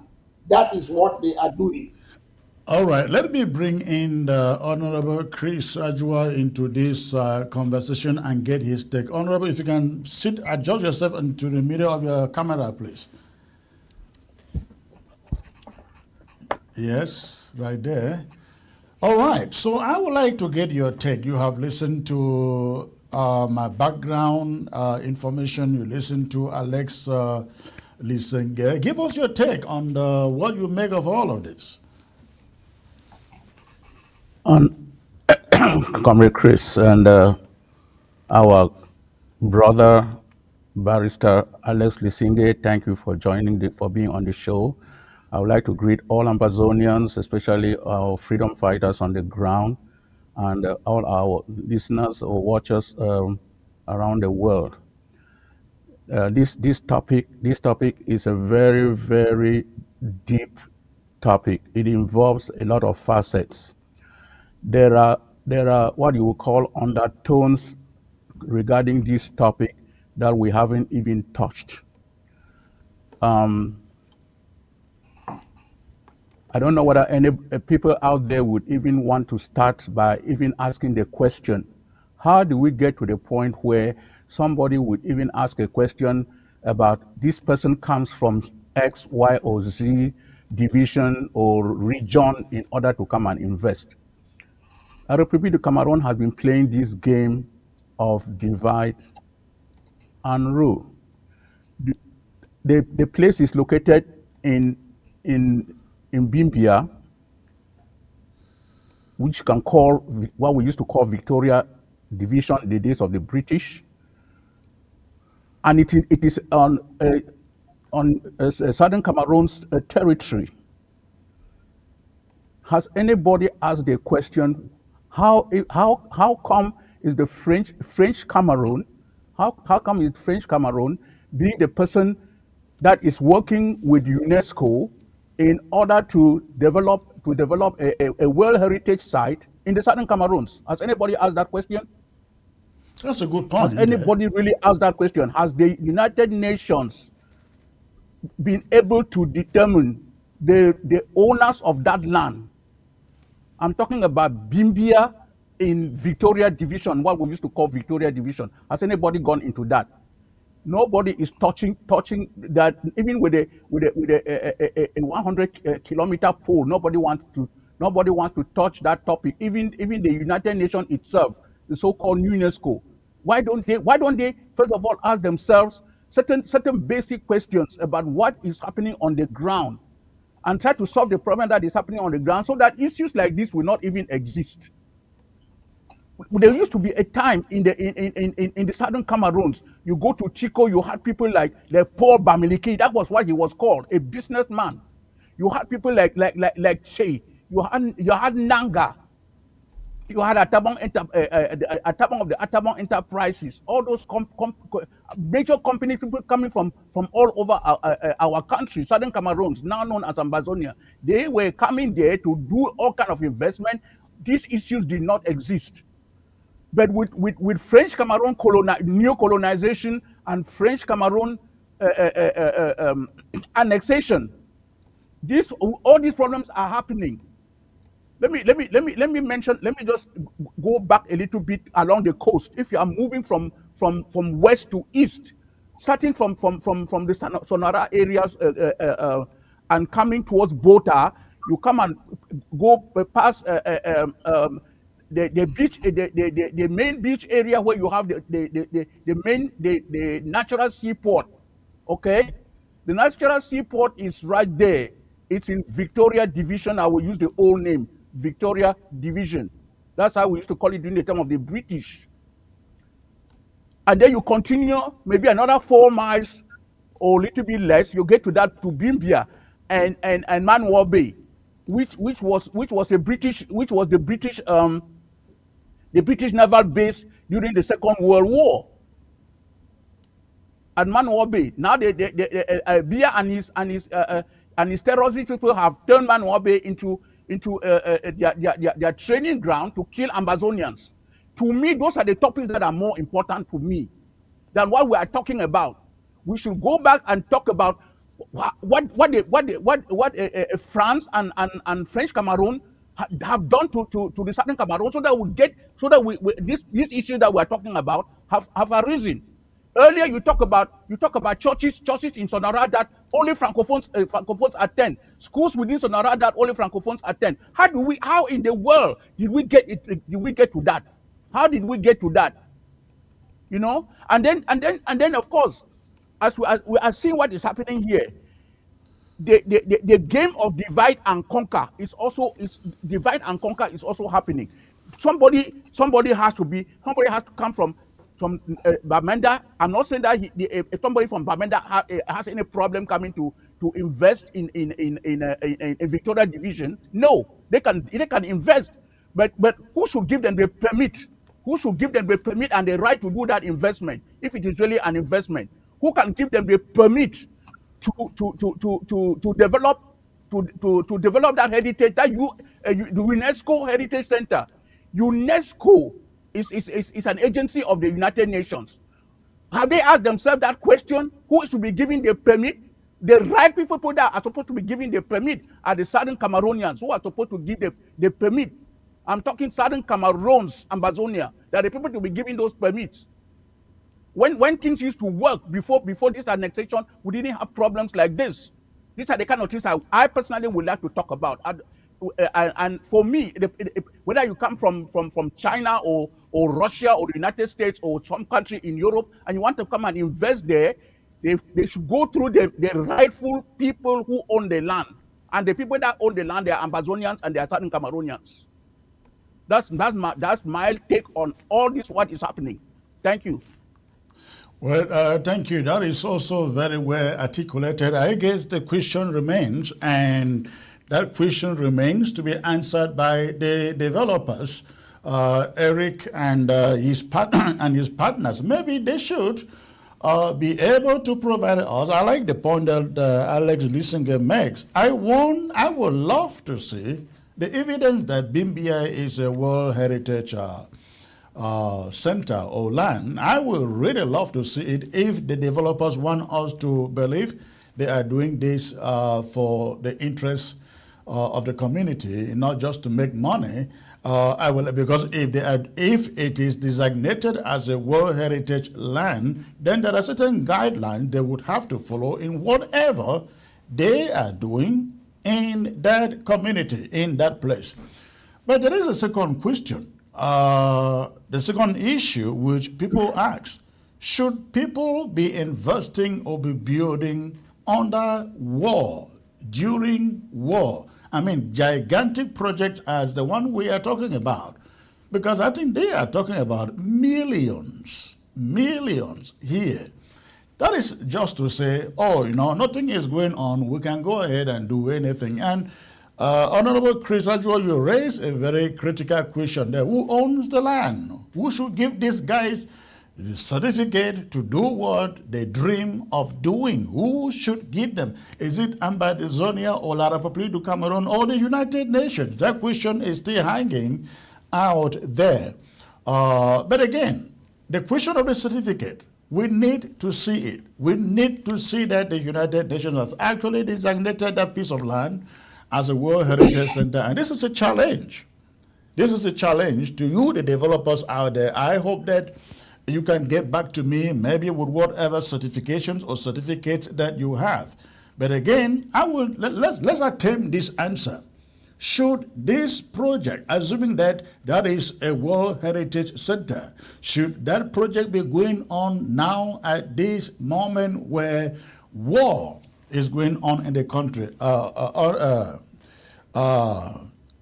Alex, let me start with you. Yeah, before I start, I want to tell my senior brother there that we should not be making mistake. We are talking about cultural values, and I as you said, I talk about Paul Bamileke. I was in primary school and I've seen a lot of people. That is not the case here. I understand a lot of tribe or whatever people. People sometimes they have a cultural value, and to me, even if I was not from that area or the Cameroons, let me say I was not from there, I would be touched just the fact that that place was a slave and whatever an area where slaves were had forced immigration. It already saddens me already. I don't need to belong to that part. So it's a place that we should treat it with care to me. And to me, we should be talking more about the victims. That such a thing should never happen again. That's why you have places like the Holocaust Memorial. They want to say what happened to the Jews, it should never happen again. We should be talking more about this should never happen again. That's for me, that's my point, and how they can preserve it. We have our culture, we have our tradition. When I first went, when I was a baby to Balinyonga, Tico International Airport, we landed in Balinyonga Airport. When they were saying, oh, women cannot pass without this juju, people cannot do this voma, people have their culture, and we must all respect that. Even in the UK where I live, it's not about who wants to do this or that. Again, this topic, Mr. Chris, what you asked me is very controversial. When you say we are in war, should people be doing this? If you understand the government of La Republique, when they hosted is it a football in Victoria or whatsoever, to them they want to prove to the world that there is no war. And that's why everything is fine. And sometimes some international community, what sometimes something happened in Angola, they had the African Nations Cup, some footballer they were shot. They always want to prove that nothing is happening. Generally speaking, if something like a war is happening in an area, to me personally, I would say, okay, how should we solve this problem? That's my personal view. But when you look at the government of La République du Cameroon, which is backed by France, they don't care. To them, Mr. Biya made this statement. Insofar as Yaoundé is breathing, Cameroon is fine.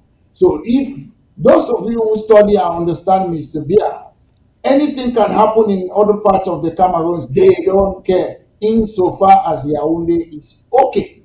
Personally speaking, a good investor would not like to go and invest if there's insecurity in anywhere all over the world. Nobody with a right-minded person would do that because there's a chances that you can lose your money.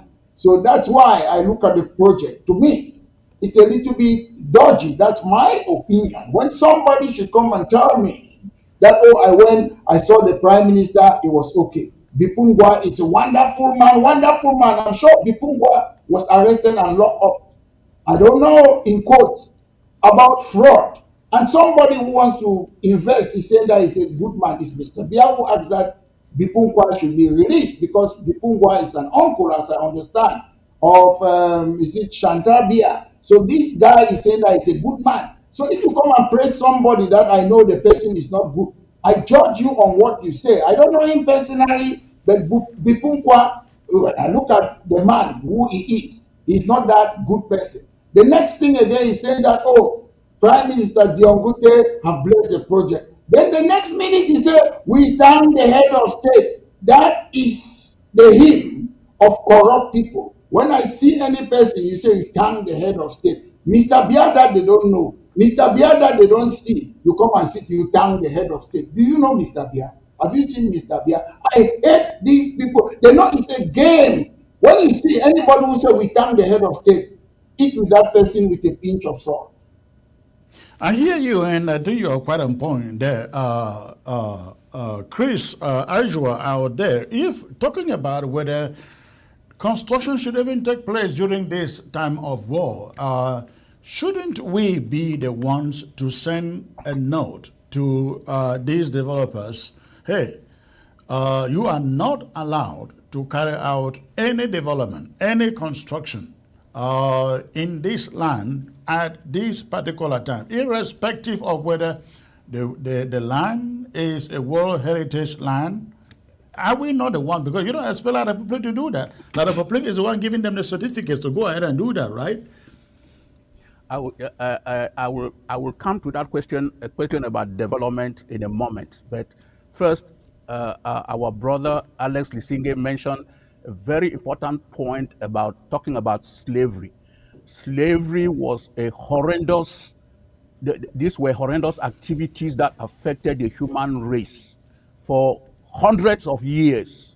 We are just talking within the past millennium. Slavery, of course, even though slavery existed way back in the days of the pharaohs, but we know that within the past 1,000 years, the slavery that happened when Europe, colonial masters from Britain, from Portugal, from Spain, came and took from France, came and took our people and shipped them across the ocean, with many of them dying in the Atlantic Ocean, bringing them to America, taking them to Haiti, taking them to Brazil, and let me just put the Western Hemisphere in general. That was a terrible, terrible crime against humanity. There is no way that I think that the Western world can ever pay reparation for those crimes that they committed against our people. It is horrendous. I do agree with that, and that is why you have all these heritage sites by UNESCO, which is a good thing. It reminds us, of course, also about places like our brother mentioned earlier at the Holocaust Museum here in Washington D.C., which is less than 10 miles from where I live. Those are terrible places. Places like Auschwitz, where the Jews suffered under Nazi occupation. So there is no way that we can minimize that part of that terrible part of human history called slavery. In that happened, the perpetration of slavery on the African people. There's no way to minimize that. Now, if we want to take a look at you were talking about development, there is no development as far as French Cameroon is concerned. Anything that concerns the southern Cameroons in association with French Cameroon, you can never talk about any development. How long have they been talking about the deep sea port? They would rather dredge the port in Douala and for years, for decades upon decades, rather than construct something that will benefit the people of southern Cameroon, people of Ambazonia. They will not do it. Sonara is there. The resources. Who are the people that are benefiting? Who are the people that are managers and administrators? Stuff like that. Who are the people that have the posts? The product of all these resources. Where is it going? Where is it ending up? When you talk about development, what percentage of that, of all these resources, whether they are in the ground or they are above ground, what percentage has benefited the people of the southern Cameroons and Ambazonia? What percentage? The ring road is there. Do you have a ring road? Do you have any roads in the southern Cameroons and Ambazonia that you can say, oh my goodness, we are benefiting from this because of our association with French Cameroon? So why should we even think about development when we are when we're actually when they consider us to be their slaves? Why would you be talking about development? What development? In what sector? Is it in education? Is it development in the healthcare field? Is it infrastructure like good roads, electrical supply, and other stuff? It doesn't exist. How many hospitals are in the southern Cameroon and Ambazonia that you can really boast that are even just name just one that is of Western standard in Ambazonia, in southern Cameroon? I'm talking a hospital where if a person is sick, they can go and lie there and get the kind of treatment that they will get in Europe, in America. Is there even one day? Does it mean that they cannot afford it? Some other countries are trying. If you, I mean, I can name at least South Africa, Nigeria, Ghana. They are making some progress when it comes to taking care of their people in certain areas. But can you name any good thing? Name one good thing that French Cameroon or France they have done for the Southern Cameroons, for the Southern Cameroons people, that they can say, oh my goodness, I really appreciate this relationship that we have with our so-called brothers across the Mongo. There is nothing. So we should not even nobody should even talk about development, because that is like an insult. Thank you. All right, thank you, gentlemen. Please stay put. We're going to change subject now, going to the lamentations coming from Northern Zone chiefs or funds about the emptiness in the so-called House of Chiefs, given them from their grand national dialogue. Stay put.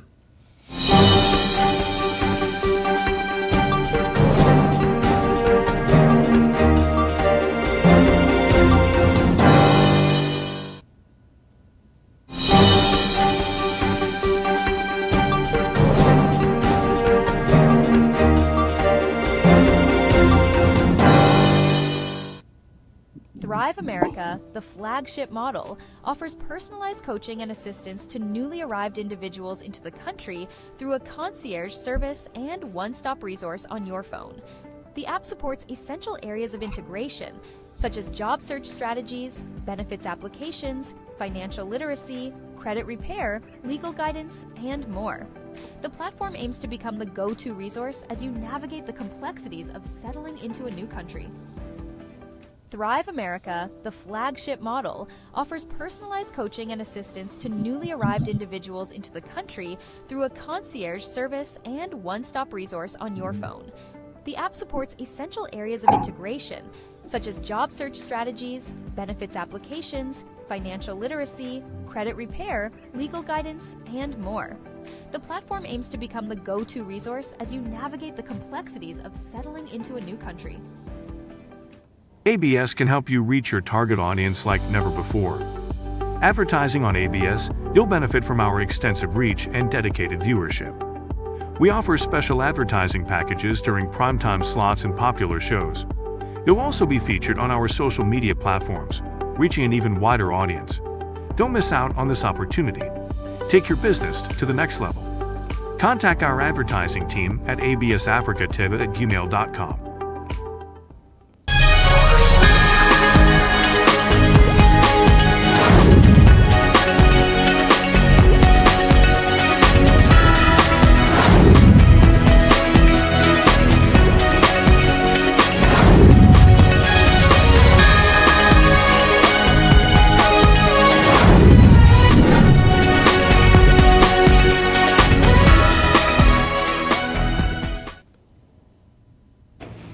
It is saddening to note that we have been bundled here for ridicule and our status as traditional authorities threatened. I crave your indulgence to present to you how our institution is functioning for 4 years into our term of office. 1. As provided by the above cited law in its section 352, the Executive Council is supposed to be the executive organ of our region. This provision of the special status is neglected, and only the President is the executive as in other regions. Section 30506. 2.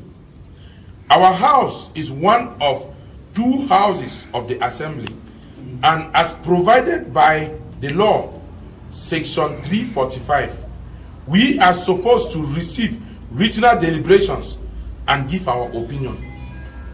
Unfortunately, we have never received a regional deliberation and thus have never had the opportunity to give any opinion for the adoption of deliberations. 3. In this session, we will vote and adopt a budget for the Assembly I regret to inform you that I was not associated with the preparation process and not also associated with its execution. Some of us have been invited for an end-of-year cultural jamboree organized by the Assembly. The organization of this jamboree is an indication of how far traditional rulers are neglected.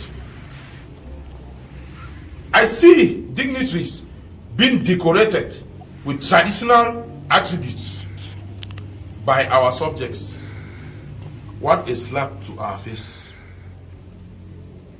As Vice President of the Executive Council and President of the House of Chiefs, I am not able to know who prepares the food we eat during sessions, where it is prepared, and the conditions under which it is prepared. Food preparation, storage, and preservation is sacred to a traditional ruler of the Northwest region.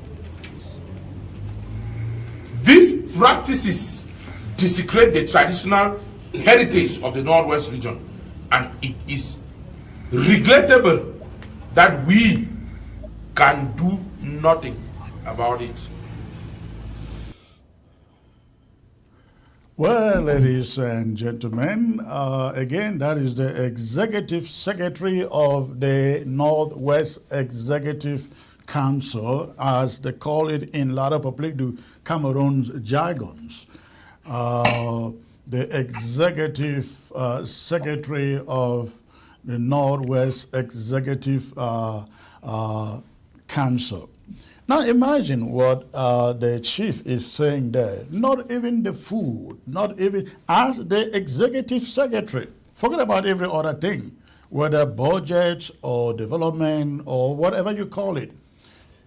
Not even the food, not even the food they eat at these occasions do they know who prepares them, where they are prepared, and who is in charge of it. That is their grand national dialogue. You know, they were made to they were told, you know, with the grand national dialogue, you will have your executive council. The executive council will be the supreme, will constitute the supreme leadership of the state. And then there will be then the House of Chiefs that will come fall in line with it. But look at the chief. Listen to the chief lament. 4 years, he says, since implementation have gone by. I've learned if they were supposed to make their annual physical budget and send to Yaoundé, and the money is supposed to be paid to them per the project they want to operate. No, but they send the budgets to Yaoundé, and Yaoundé just sit there and laugh at them and say, what do you guys want? They do nothing.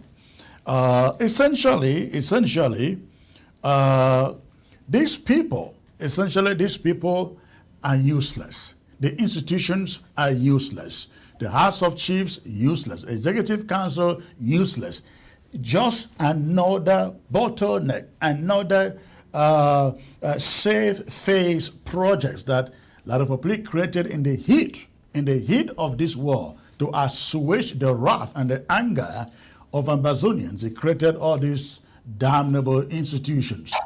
I hope that our chiefs begin to realize, I hope they begin to realize that when we say grand national dialogue was full of platitudes, empty, zero promises, I hope they are now beginning to see it. You were made executive, you were created as an executive institution. Tell us what you have been able to achieve other than the galas that you are referring to here that are being put up. You go there, assemble there at the end of the year, eat fat and drink fat, and go home and you say, I am a member of the Executive Council. Show us what the Executive Council has brought to the people in Bamenda, to the people in Boya. Of course, nothing. Zero. Show us What has happened to your fundom or chiefdom as a fund, as a member of the chief or what? House of Chiefs? Of course, nothing. Zero. I hope it is high time you, the so-called funds and chiefs, begin to realize that your children are fighting for a just cause. And join them. And join them. Let us win this war, and you'll see the development, the industrialization, the technology that will descend into your towns and villages and cities. Let me bring back my panel here. Let me start with Mola Lisinga. What do you make of this lamentation, Mola? You were there at the Grand National Dialogue. You heard these promises, right? No, Chris, you have me on your program. Sometime I should tell you the truth. I have, this is it. Look, commission number 8, decentralization. I was there. There was all these things these people are lamenting was never discussed there. So I should tell you I was there, and I'll tell you I was the only person who challenged them. If any person wants to argue with me, I was not the only person that I challenged them. I said, look at the invitation. They said, major national dialogue to discuss the situation in Northwest and Southwest. I said, then why are you talking about the whole country? I was the only person who said it. I was there. So what happens? I will tell you the truth. Most in the Cameroons, most people like to take positions after they don't know what was discussed. The problem is there was a decentralization committee. There was nothing about special status. It was a fait accompli, and I knew about it. And I specifically went to the decentralization committee. There were other communities, 7 other besides decentralization. And all these people, they are talking like this. None of them, I did not see one of them raise their voice inside that committee. I was the only one after although I have a clip of what I was saying, that's just a clip. I was forcing myself to talk. They were talking among themselves, fait accompli, calling each other government official to talk. I was forcing my hand. They were not picking me up until I was standing up, until I have to break through. And I told them clearly that this dialogue is about Northwest and Southwest region. It has got nothing to do with the other part of the Cameroon. It is there on the invitation. Blah, blah, blah. They just listen. It was a game, fait accompli, which I knew.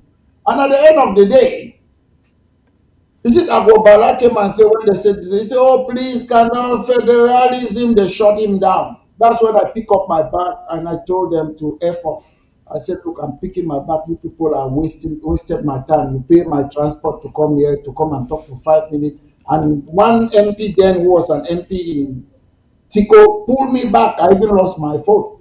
That is when, after that, they restricted the people. If you don't have this badge, they say people should not enter that committee. After I did that, then they have to consult. Then they talk about special status. That's when it came about. But again, I have Chief Ebako and Kadina Tumi. They were in front of me during the break. They were arguing. I put it on my Facebook. The Facebook have been Facebook have kicked out by that my Facebook. I put it there live. They were arguing. Cardinal Tumi was saying federation was good. Chief Ebako was saying no, it was not good. And after about how many years? Is it 2-3 years ago? Chief Ebako, there was a headline on the paper. I'm sure Chief Ebako is the head of the regional assembly in Southwest region. I'm not sure. Chief Ebako said, "Oh, the special status is empty." But the special status was never discussed there. We had 2 committees. While we were in the, is it what? We're talking in the decentralization committee. A2D was having the real national debate. Everything that was discussed there, they have to send it to A2D. And if A2D did not agree, nothing will happen. And at the end of the day, at the closing ceremony, we were supposed to end the national dialogue at 10 a.m. in the morning.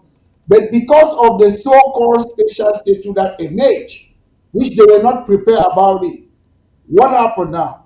HUD have to deliberate until they have to be. HUD was supposed to remove it, the special status. They did not even want it, although it was just a fiction. At the end of the day, HUD agreed that okay, let's just accept it, and instead of we're supposed to end the national dialogue in 10 in the morning, we have to end it on what? It started at what? 3 in the afternoon. Do you know why? It should be said aloud. Just accept that the special statute is there because they know nothing will happen. So after the national dialogue, I started writing a lot of things, criticizing them. I was saying, somebody sent me something from the Prime Minister office. Come and join the process of national dialogue. I told them of decentralization. I said, decentralization is not a process. Decentralization means transfer of power, economic power, taxation power, policing power, other things. I said, we have it here in the UK. Decentralization means you are entitled to do your own thing, decide on raise your own tax. And I told them off. So our prime minister, who happened to be my lecturer, they keep on saying decentralization is a process. I've always told them they are scamming people. And I don't care how old you are, what age you are, whether you're my lecturer. If you keep on lying on people and you have children, how do you talk to your children? Do you lie on them? Decentralization simply means transfer of power, economic power, taxation power, police power, judicial power. So I knew it was a scam long ago. If this my brethren, who is happens to be a chief, is talking about it, they call them auxiliary of the administration. How can you call indigenous people who are the one ruling us, you call them auxiliary? They can never be auxiliary. The constitution has to state this is their function. Unlike the governors or whatsoever, they reign. The governor, they rule these people. You cannot come and tell, even after the United Kingdom was changed, the monarchy, the king, they used to rule the United Kingdom. Even after the parliament they took over, they don't call the monarchy auxiliary of the administration. They have accepted to be called auxiliary. People who are the indigenous rulers of the ethnicities of the Cameroon, they call themselves auxiliary and they accept it. And when we fight for them, they just want to take their position. They want to eat. They don't know now where the food comes from. They will sit and they will never know where the food comes from until they will listen to wisdom. It's not about fighting for position. It's about making sure that we accept who we are. HUD have got no right to tell us who we are. Government have got a social contract. Sometimes the government of the Cameroons, they make mistake. They think they are the owners of the country. No, there is a social contract. We gave them to look about law and order, to make sure they assist us economically and socially. And insofar as they cannot do that, they should get away. They don't own a country. A social contract gives you limited power. The government of La République de Cameroon thinks they own us. They can do what they want to do. They don't know what it means to be a government. We are giving you limited power, social contract, but they think that they can do what they want because they don't know what to do. They think they are persons, they have power, they have guns, they have bees, they have gendarmes, they can do what they want to do. The government of the Cameroon, La République de Cameroon, they are not fit for purpose. And these people, they don't know about that because all we think in the Cameroon, average Cameroonian think about myself. What can I gain? I've got this position. I've got this status. Some of us, we sacrifice our life. We say no to La République du Cameroon because we don't want to have a position where they appoint us. People should put you in where you are. We have unappointed ministers and ministers who were not elected, governors who were not elected. He is shouting. A graduate from Enam is more than this man talking. A Geo from Enam is more than him. They should know that more than myself, but because of greed, greed. That All right. is there. All right. Thank you, Mullah. Let's hear the thought of Chris as well on this subject. Yes, Comrade Chris. You see, what is happening, what has been happening since the so-called Grand National Dialogue, special status stuff, to me, it's like ancient history. Because these people should have known right from the beginning that nothing good ever comes from French Cameroon. That they can number one, they can never keep their word. You cannot trust them on anything. There is no way that they will ever make your life better in any way. Instead, they are always scamming and scheming. I will use the word scheming more about how to put the people in a pit and make that pit deeper and deeper as time goes by. That is how they have been operating since 1961. So these people that went there for the sake of crumbs, essentially what they are getting are crumbs, and they think about their, some people call it belly politics, and living on crumbs rather than thinking about their own people, or thinking about their heritage, their culture. Look at what they have lost. Can you imagine that the Southern Cameroons used to have a real house of chiefs, which in a way was like the upper house after the parliament. Look at what these people are. They are here crying. All of them, they are crying because they never expected that this was going to happen. They thought they could go and see where they are and write a budget and say we want so billion francs for a project, billions, and send it to Yaoundé, and then somebody will put it on a silver platter and come and deliver it to them. Ask share for one. That's all I have to say. Comrade Chris, is shameful, but all hope is not lost. My view is simply that all of them that serve French Cameroon, and I will continue to hold this view forever. All of them that serve French Cameroon interests and serve French Cameroon government, you should just abandon those posts. Just give it up and say we are done with you. That is one of the fastest way to free our people. I'm talking all of them in the so-called government. Yeah, thank you. All right, thank you, gentlemen. We're going to take a brief break out, and when I come back, I will open the phone lines to take your calls out there. So please do not touch your remote. I'm going to be right back. Stay put, please. You reach your target audience like never before. Advertising on ABS, you'll benefit from our extensive reach and dedicated viewership. We offer special advertising packages during primetime slots and popular shows. You'll also be featured on our social media platforms, reaching an even wider audience. Don't miss out on this opportunity. Take your business to the next level. Contact our advertising team at absafricatv@gmail.com. ABS can help you reach your target audience like never before. Advertising on ABS, you'll benefit from our extensive reach and dedicated viewership. We offer special advertising packages during primetime slots and popular shows. You'll also be featured on our social media platforms, reaching an even wider audience. Don't miss out on this opportunity. Take your business to the next level. Contact our advertising team at absafricatv@gmail.com.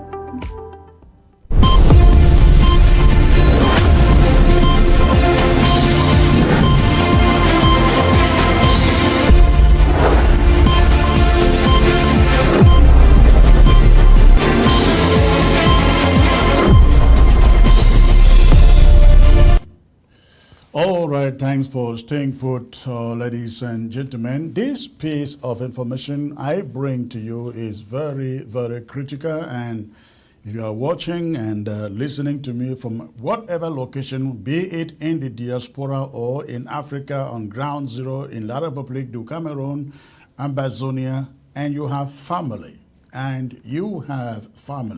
please pass this piece of information to them. We have been reliably told that in the coming weeks or months, La République du Cameroon is going to start confiscating people keeping lots of money in their mobile phones. Again, the information we are getting is that in the coming weeks and months, La République has developed a policy to confiscate anybody keeping more than 200,000 francs. If you're having more than 200,000 francs in your Momo or mobile money account, please do yourself the favor. Take it out. You want to keep it as cash? You better do so. You want to send it to your bank account, and even those having more than 1 million francs in their bank accounts, we are also told that La République will start investigating where you are getting your money. They want to know the source of your money. So if you have more than 200,000 francs in your sitting in your Momo mobile money account, it is time for you to take it out. Go and cash it and keep it as cash and avoid it staying in your phone. Maybe after hearing this announcement, they may change their mind, but this is reliable information that has come to us. Now, the reason they are doing this is to target Ambazonia restoration fighters, because they have been told that Ambazonian fighters keep the money in their mobile gadgets. They keep money they get in their mobile gadgets. But you know how impunity operates in La République du Cameroon. When they look at what you are having, they say they are using MTN and Orange to track people who are keeping lots of money above 200,000 in their mobile money account. They will confiscate it, and they will not just confiscate it first. They will ask you to come and explain where you got the money from. And so if you do not show up to explain, they keep the money. And even when you show up to complain, you know how things work in that country. You can just be accused of, receiving money to sponsor terrorism, as they will put it. If this woman in Douala, Alice Income, a whole human rights lawyer, can be frivolously accused of sponsoring terrorism. Who are you they cannot accuse? They just do it so they can keep the money. And it is not as if that money gets into the government coffers. Some individuals just eat the money. So please take this very seriously. If you are keeping lots of money in your mobile account and in your bank account, please do yourself the favor of withdrawing it, keeping it in cash, or sending it to your bank account. They say a word to a wise is enough. Send this message, spread this message to your brothers, to your sisters, those keeping money, lots of money in their Momo or mobile accounts. If you have 100,000 there, 200,000 there, I believe is not an issue.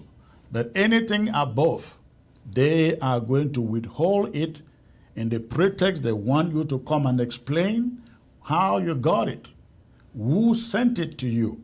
Again, if you are an Ambazonian fighter, please take note. All the fighters should take note.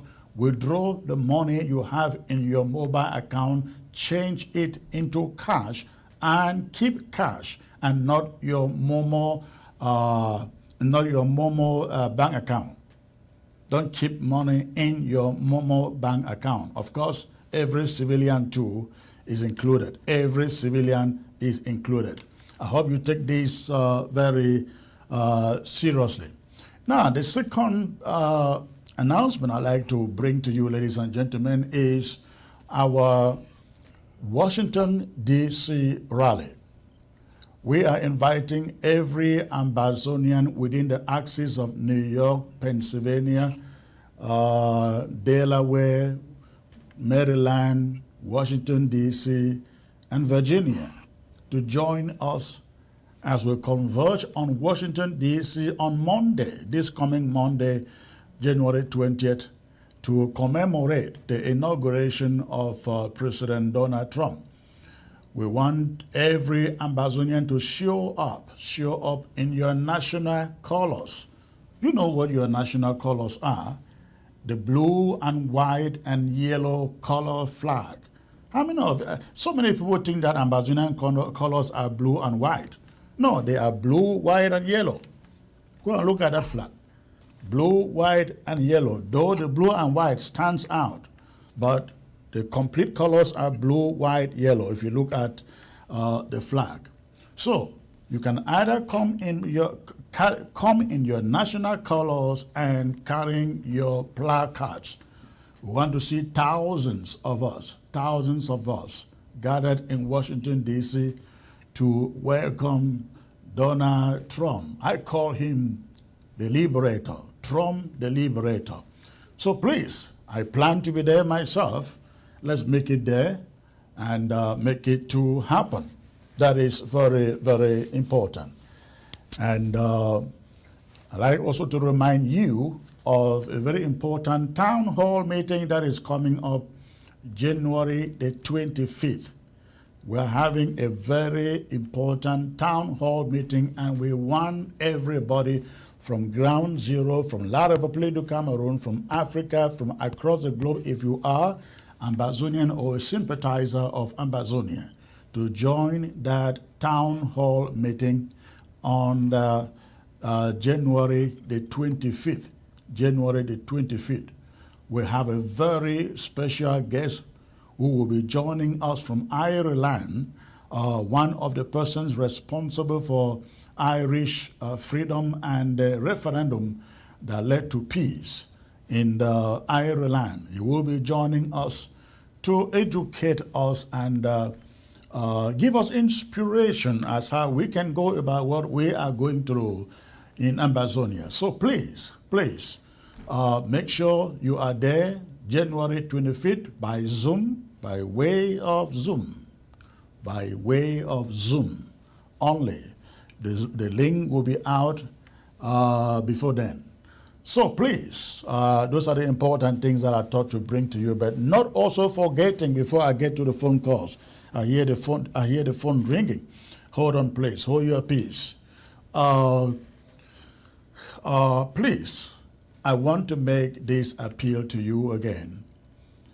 If you love what we do here at ABS, if you are inspired with what we do, if you are educated with what we do or informed with what we do, I appeal to you to support ABS to continue to bring you this kind of information. No other channel in Ambazonia will bring you the kind of information. We don't just come here and sit here and curse people and shout. No, we bring you information that is illuminating. But we can only do this for as long as we are able to pay the bills here. Even if you are on ground zero, I know some of you are able to support ABS. Please contact me, reach me through the number that you will find on the screen during the phone calls. Send me a message through that number if you are on ground zero or in the diaspora and you want to make sure that ABS is sustained 24/7 on the air. Please, we need your support. Another option you can do to support ABS is just go to the website, absafricatv.com, absafricatv.com, and on the top right hand, you will find a donate button. The donate button, hit on that button and donate, make a generous donation, and let me know. Remember, we will never expose your name, your identity. It will remain with us and with us alone. I really want to appreciate those of you who understand what it takes to do what we do here. All right, now I'm going to open the phone line. The phones have been ringing and ringing and ringing. Please go ahead and call. Go ahead and call.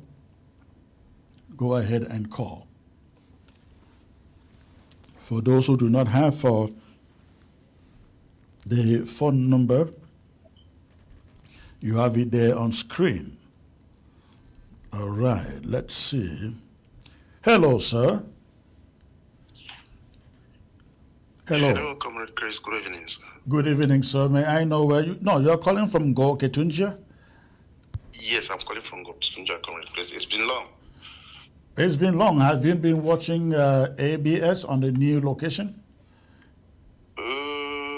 I've been watching ABS for the rebroadcast because I wasn't aware of the programs the live programs. Okay, but you are watching us live now on ABS. Yes, I'm watching live now. Yes, Comrade Chris. I'll first of all start by addressing Alex Lisinge. Okay. You see, Alex Lisinge is not an insult, right? He is a verbal scammer of Southern Cameroonians. I'm saying so because yesterday, that is during the Grand National Dialogue, Alex Lisinge was there. He was sponsored by La République. And when they left that Grand National Dialogue, he would know what I'm talking about. We met somewhere around Gradat with Padi Asanga, yes, and one other doctor from the US. You understand what I'm saying? Yeah. They were talking nonsense. They were so happy with the money La République has given them and so on and so forth. You understand what I'm saying? If today he has changed, maybe he's changing for good. Who knows? But they say the only thing that is permanent in life is change, right? Yeah, it's true. But let us know that yesterday he was with La République. If he has changed, okay, fine and good. Okay. Thank you. So what do you see wrong in what you were saying? Let him say what I was saying. Okay, I think he is gone. If you have a comment there, Alex, have you changed since Grand National Dialogue? Just give me a chance to answer. I've never changed. I've never been a member of CNU CPDM. I've never been a member of CPDM. I've never been a member of any political party in the Cameroon. I've been an activist. The only thing I've ever joined in my life was when late Abe Mukon was alive. I belonged to his group, Human Rights Defense Group. A lot of people, they went and joined, including John Fundi, was a militant of CPDM. I've never been. I've often been an opposition to the government of the Cameroons when I was a child. When I was in CPC Bali, we walked from CPC Bali, we came to Bamenda, we stopped Rene Zengele not to assimilate our educational system. When I went to Wakele, we fought, we had parliament, we fought, they gave us what? Boya University. We fought, they gave us GCE, but we fought, they gave us multi-partism. I've never changed. I've always been somebody which I go and fight. So at the end of the day, I've never worked with La République. I have friends and family. I distinguish my political opinion from my family. I've had somebody who was very popular. He used to be a SDO in Northwest region. He used to be Secretary General Mongolo Jaber, is my in-law. He told the people, he's the one who registered SDF. He told them he was a normal deal. He is not there for party politics. He was removed and sent to the ministry. We have often fought as neutrals. I've never belonged to any person. I welcome the people who have joined us, late Abemukon, when we used to fight. I welcome the people who have joined us when we said no. People like myself, I went to Ngwakele Yaoundé University. I studied only in French. We fought for Yaoundé, for Boya University. I welcome the people who joined us when people like Benjamin Etwe, they said Dima Bola, they were against us. We fought for multipartism. But what I've realized is that when we fight, we allow other people to come and be in the position where we fought for. So I've realized this is the time for us to belong, to stay where we want to. I am an individual. I've never belonged to any political party. I created my own party called British Cameroon National Party because I believe Solomon Tandem Muna Funcha, they betray us. I believe John Fundi betray us. I believe All these people, they betray us. So I want to fight.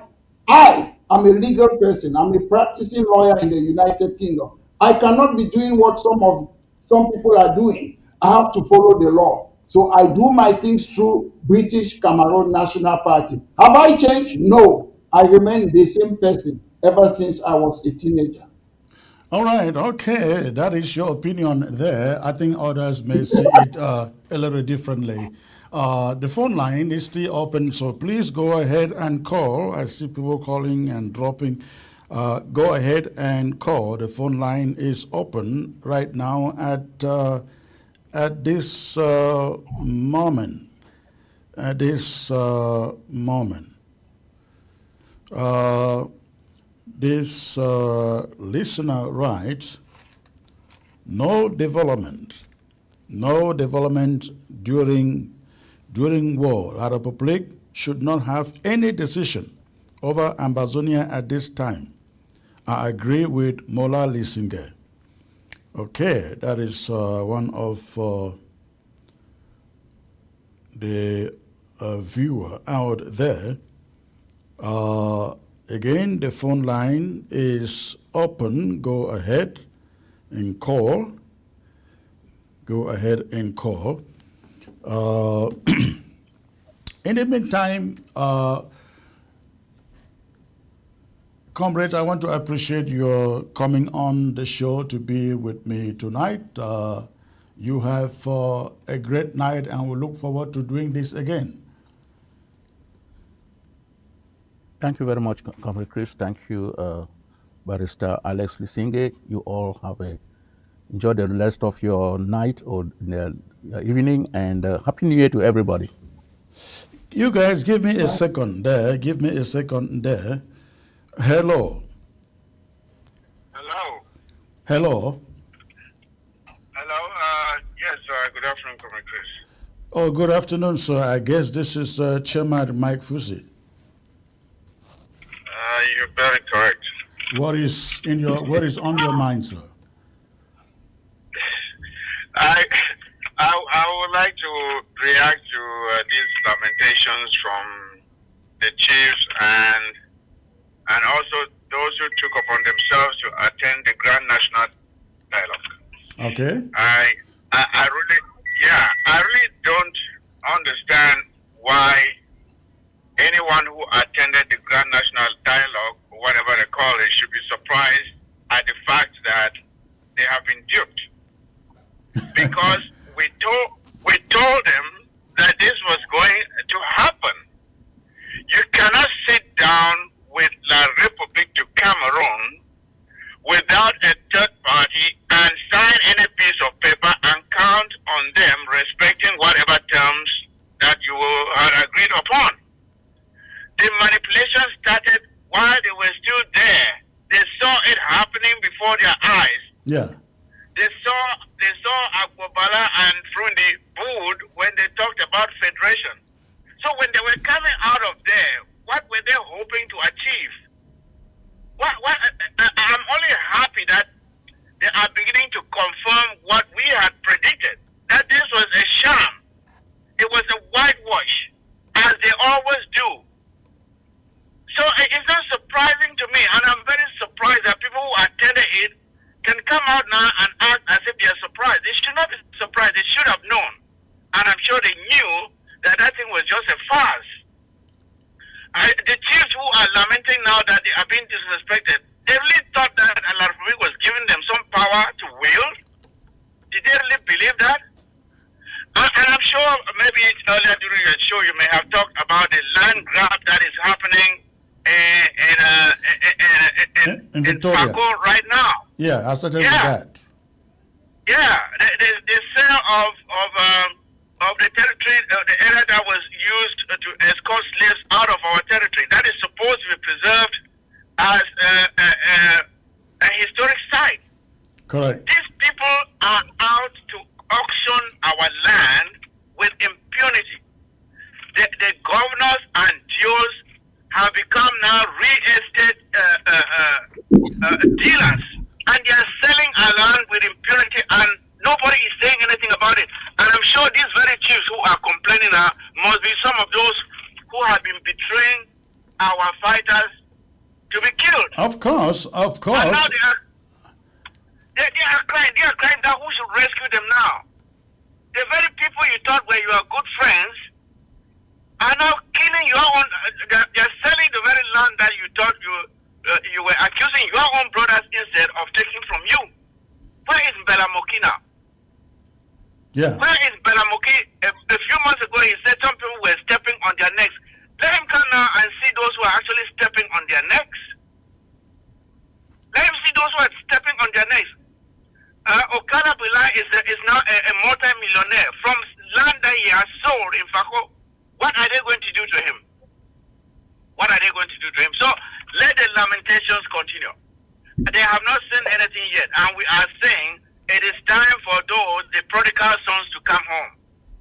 Let the prodigal sons come home and join us so we free Amazonia. That is my final word. Thank you. Well, I hope that that will be the ultimate decision they take if they are that courageous. Thank you for the call.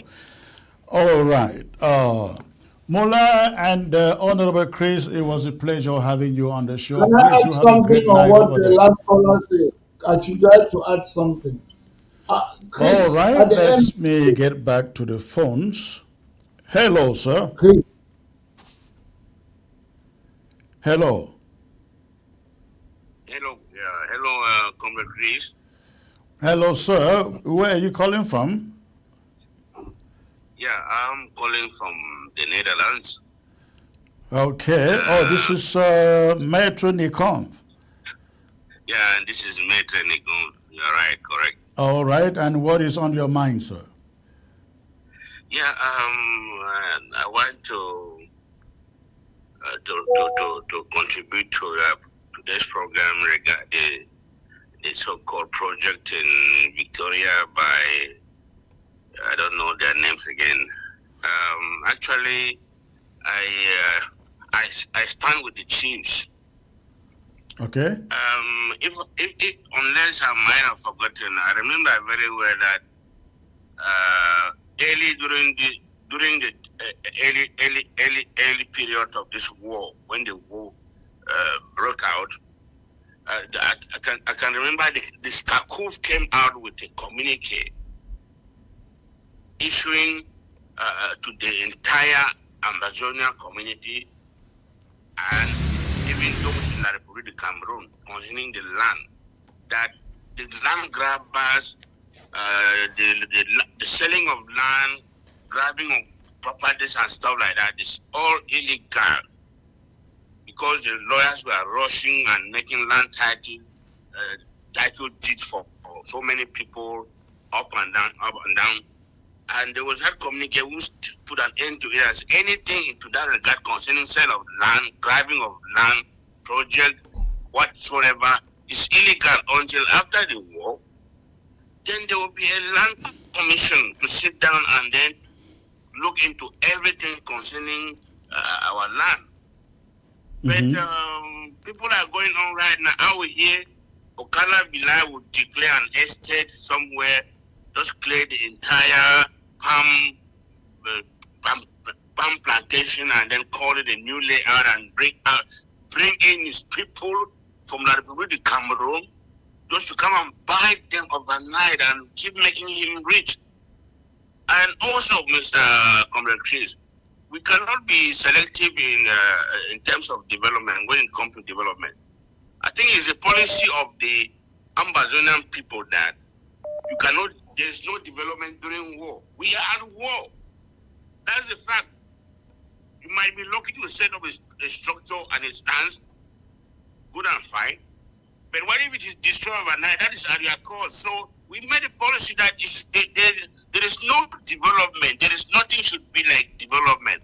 So I think if not that, not only that, this group of people that come from the northern zone, as the story might be, I think that site, as it is maintained, that is a touristic site, which is heritage site.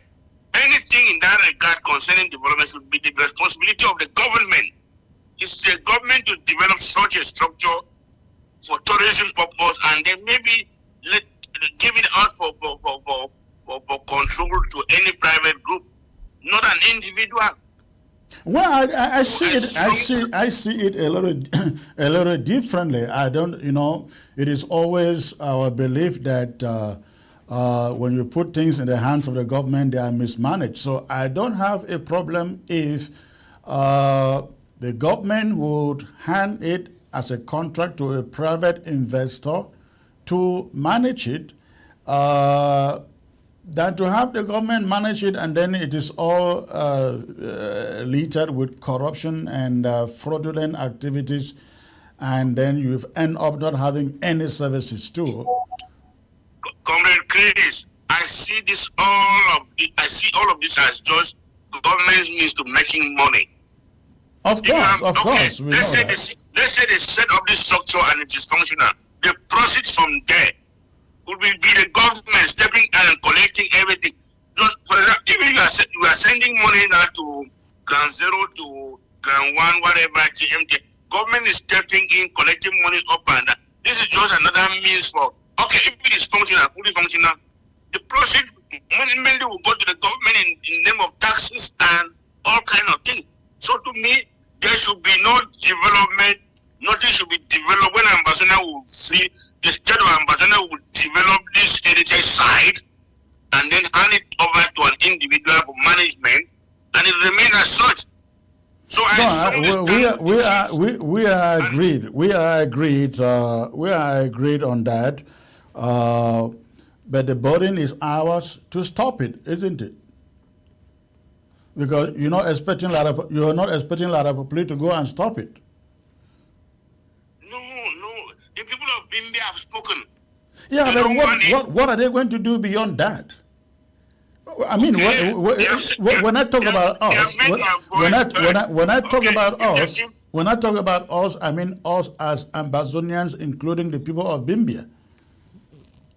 Yeah, when any development is going on now, what if it is destroyed overnight? What if it is destroyed by enemies? Yeah. Who is going to be the loser? Is it not the investors? Well, that is why that is a risk they should consider before they invest, right? Okay, it is a risk they should consider. The Bimbia people have made it clear they might not be able to even destroy it. The Ambazonian people will destroy it. So it is a risk. The people should withdraw from it. Leave that area alone. No development. When we completely liberate our land, we will develop our country. As simple as that. That particular place is a very, very recognized area that it is only the government that should develop that area. The government. All right. Over to any private group of management, not an individual. All right. Individual will come and develop a slavery heritage and then put his name there to be one. To be the people of Ambazonia developing that area and then leave it to the tourism to be managed by any company on tender basis, like maybe period 1 year, 2 years renewal. So I fully stand with the people of Bimbia, and I am against complete any development. All of this land grabbing and selling of land up and down.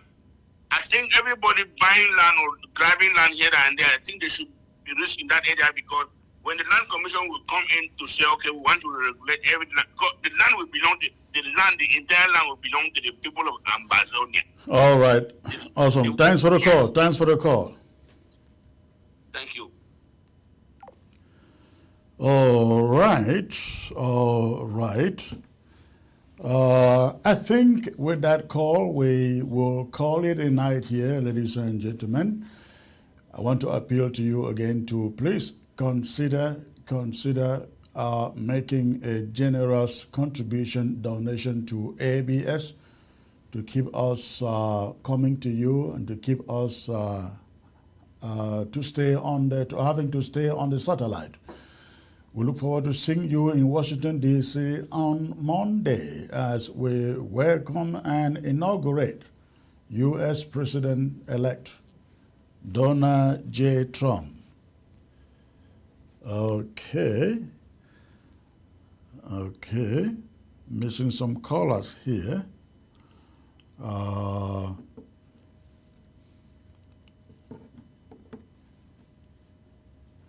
all right, ladies and gentlemen. So again, I am going to call it a night. Now, one thing that I forgot, I will take a brief break out. And when I come back, I'm going to talk about it, which is a lockdown that is coming against 11th February.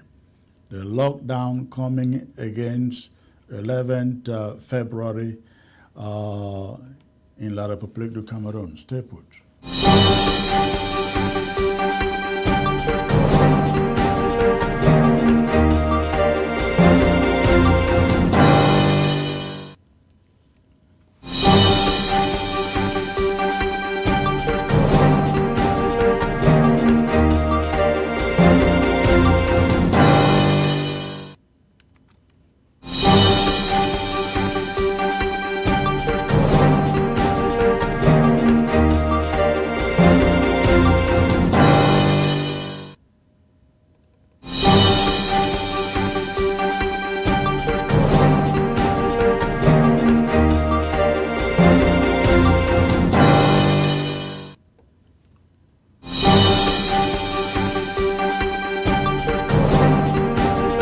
All right, ladies and gentlemen, just before I take my leave for tonight, I'd like to remind every Ambazonian, remind ground zero in its entirety, that 11 February is by the corner.